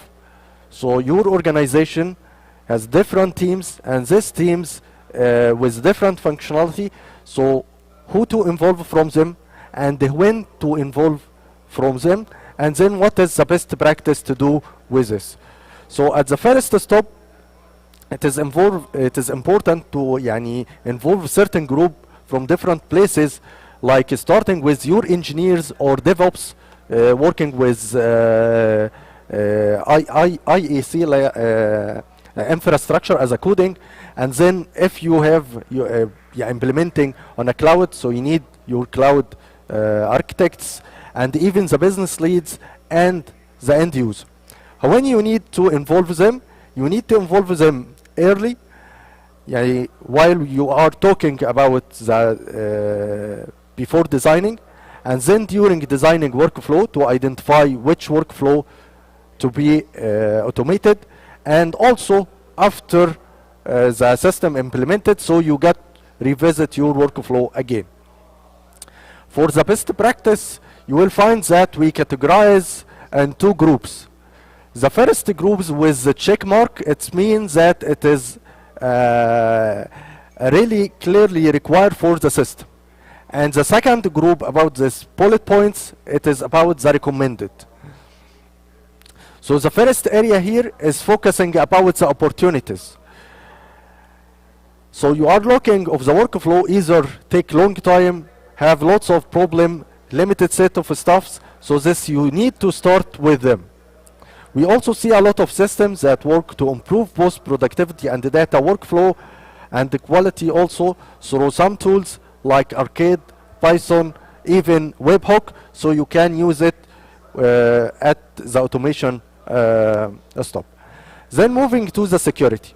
In this security pillar, we identified groups like starting with a cyber security team, security and the network architecture, identity management, and even collaboration team, which is available in some organization but not available with the other. This work across all the process of the solution to identify the area of collaboration between different groups or different functions.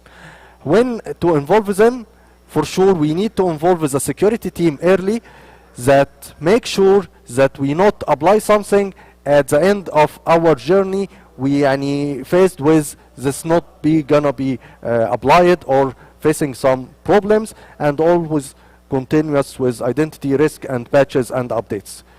Well architected, here we are talking about different practices. So starting with integrated with the enterprise identity management like SAML or OIDC, IDP, and so on, and then go with the other identity like applying patches and service back from time to time. Make sure to do this on your staging and then moving to your production environment. Also, I want to mention that Esri established a website called ArcGIS Trust Center, which containing a lot of all these practices and how to use this and how to harden it.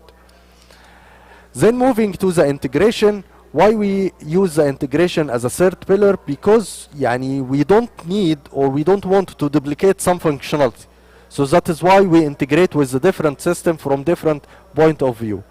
Also, we need to involve some teams. We identified them here, starting from the business and ID leadership, solution engineer, developers, and the other technology providers. If you need to integrate with like Oracle or SAP or whatever, you need to have all this team on the same desk so that you have all on the same ground, you can move forward.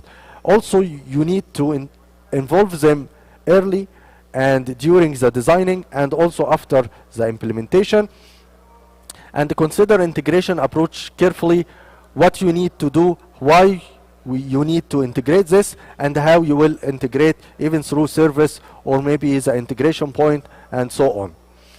Also consider for the integration, are you going with real-time integration or schedule integration? Because real-time integration, it will cost money, it will complicate the system even more, and so on. So you have to decide wisely when you go with this decision. Here we are talking about the observability, and observability, it's probably a new pillar to us. But it's important thing that we are from time to time observing our system and rely on tools that your organization already use. So you need to involve the infrastructure team, operation team that doing repetitive task daily, and even the end user. What you want to do with this, it is to make sure that you make use of your existing monitor solution. If you don't have this, then we encourage you to go with ArcGIS Monitor. The performance and the scalability here, we are talking about the performance and the scalability. As we working with a lot of RFPs, so we saw that the customer request like the map should run within like 3 seconds. Actually, it is something hard to do, and you will face some issues. So that is why we need to set the expectation of our solution or our system. How we need our system to be response, and because this response require complication, require to do like we don't need to go with different or like replicating our system and so on to do this. So we need to establish and put the measure or baseline. So this is the first thing. The second thing, or the most important thing, also to distinguish between the user experience and your baseline performance. Because sometimes you get some pains or some inquiries from different user. He not experience a problem, but he heard from his colleague that he has a problem. So that is why I have the same problem. So from this, to distinguish that you need to investigate deeply more, is it this problem related to the specific user? Is it related to the network, or even he used some practice, he applied some batches and so on? So that is why we need to distinguish between both of these thing. Also يعني be upfront as possible as you can on what happen in your system. So keep measure your system, because this يعني possible, this collaborative, it is like a biggest contribution to user happiness or a biggest contribution for user unhappiness. Okay, our last pillar today, it's reliability. So when we talking on or about the reliability, we most of us thinking about it going with highly available direct, but actually this is not true. Reliability means that your system is reliable.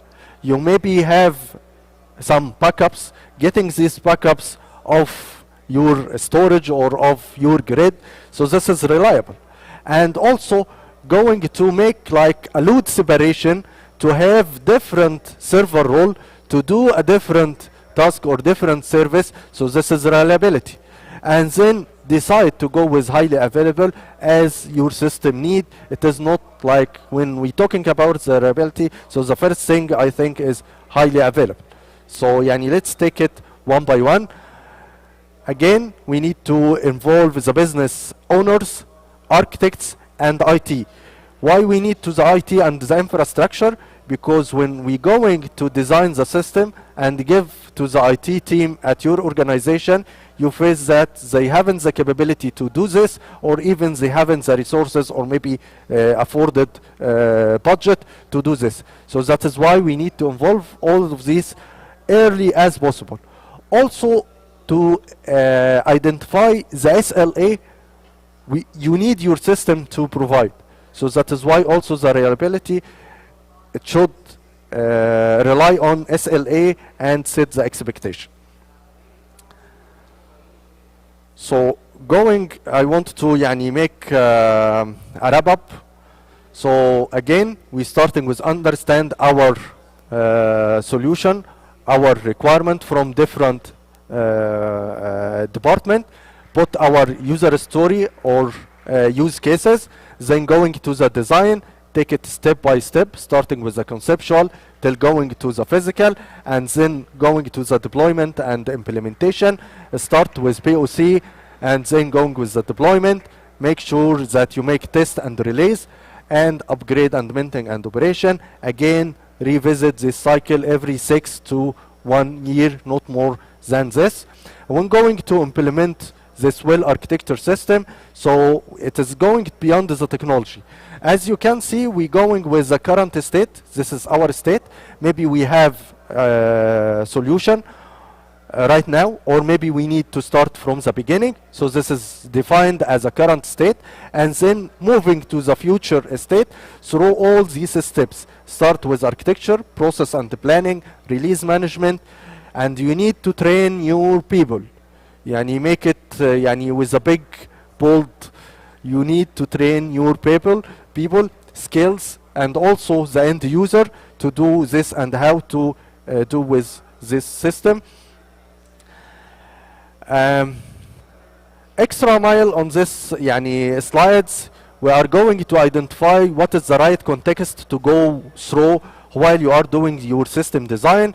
So today we identify 2 things out of these 5 things. So you need to go also with the governance or capacity engagement and so on. I want to show you that we have 2 major things, business and system, and we need to decide to go with these yani, topics or this area yani parallel line by line. So when we're going with the system, you need to start with workflow development, and then system architecture, deployment, troubleshooting, and security audit, and so on. For the business, you want to start with geospatial strategy, and then annual planning until adoption strategy you will throw. And this is Esri new topics. Okay, it is to maintain how to go with the business and system line by line from time to time. So again, let's quick recap. rule of thumb, start with business, okay? Then make sure what is your solution is meant for, or what is the purpose. After that, the flexibility, always start with the foundation and then go while your business and system evolving. Follow best practice and always treat the designing phase and your solution as a journey, and it need continuous improvement. Thank you for your attention, and we have like 5 minutes for a question. Feel free. Thank you, appreciate it.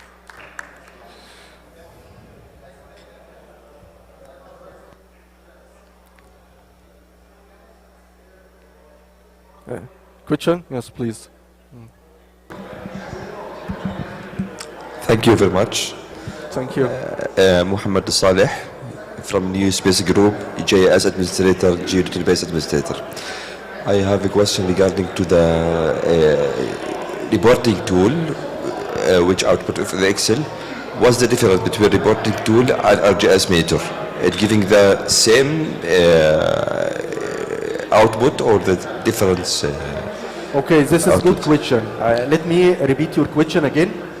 You are talking about what is the measure or the difference between the parser log tool, which called the reporter tool, and the ArcGIS Monitor, okay?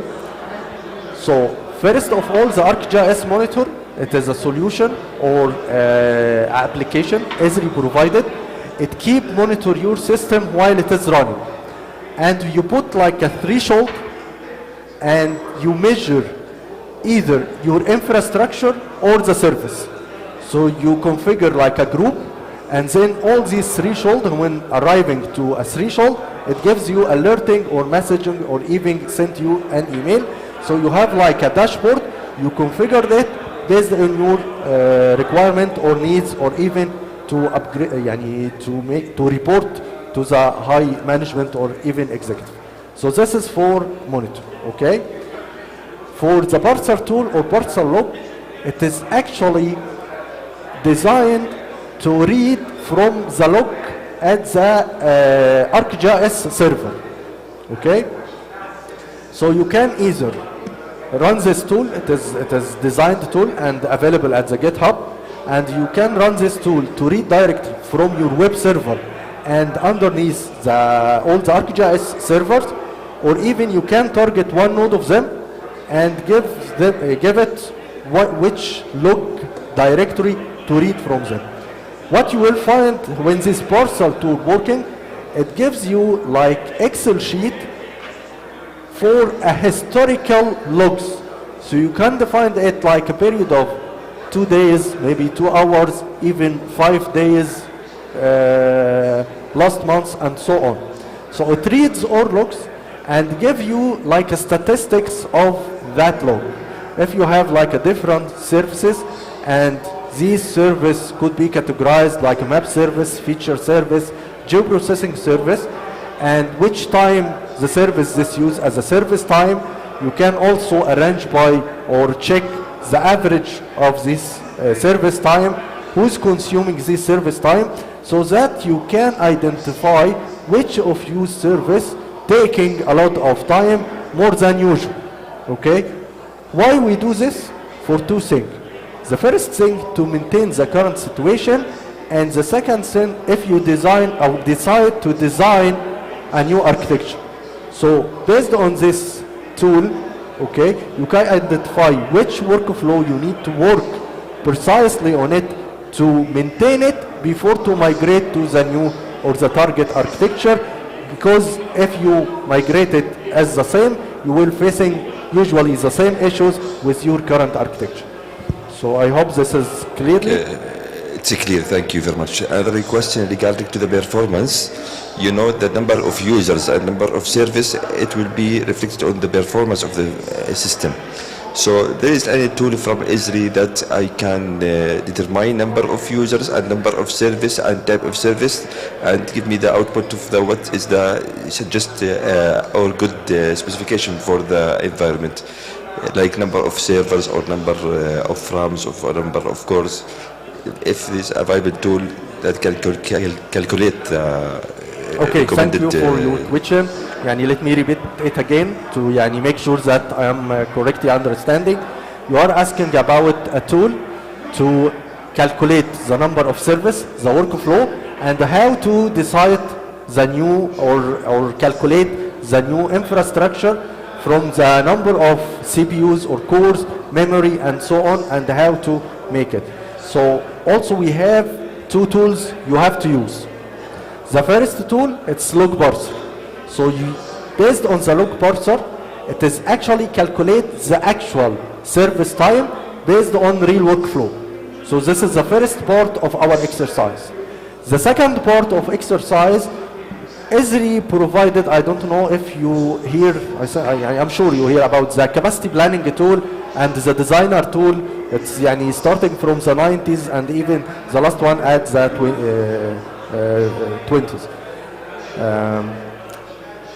Esri started to introduce a simple tool called capacity planning basic tool.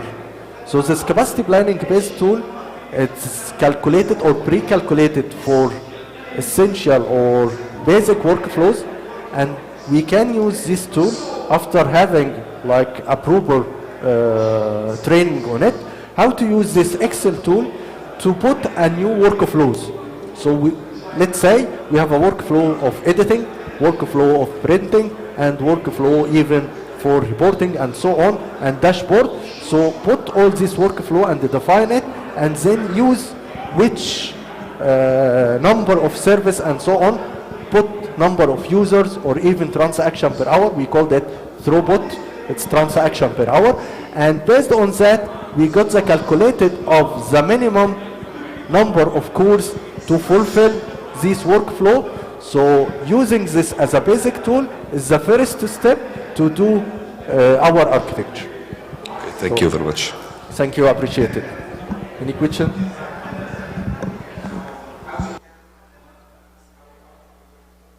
I think this question in another.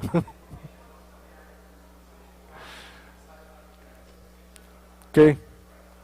Thank you for attending. It's my honor to having you today.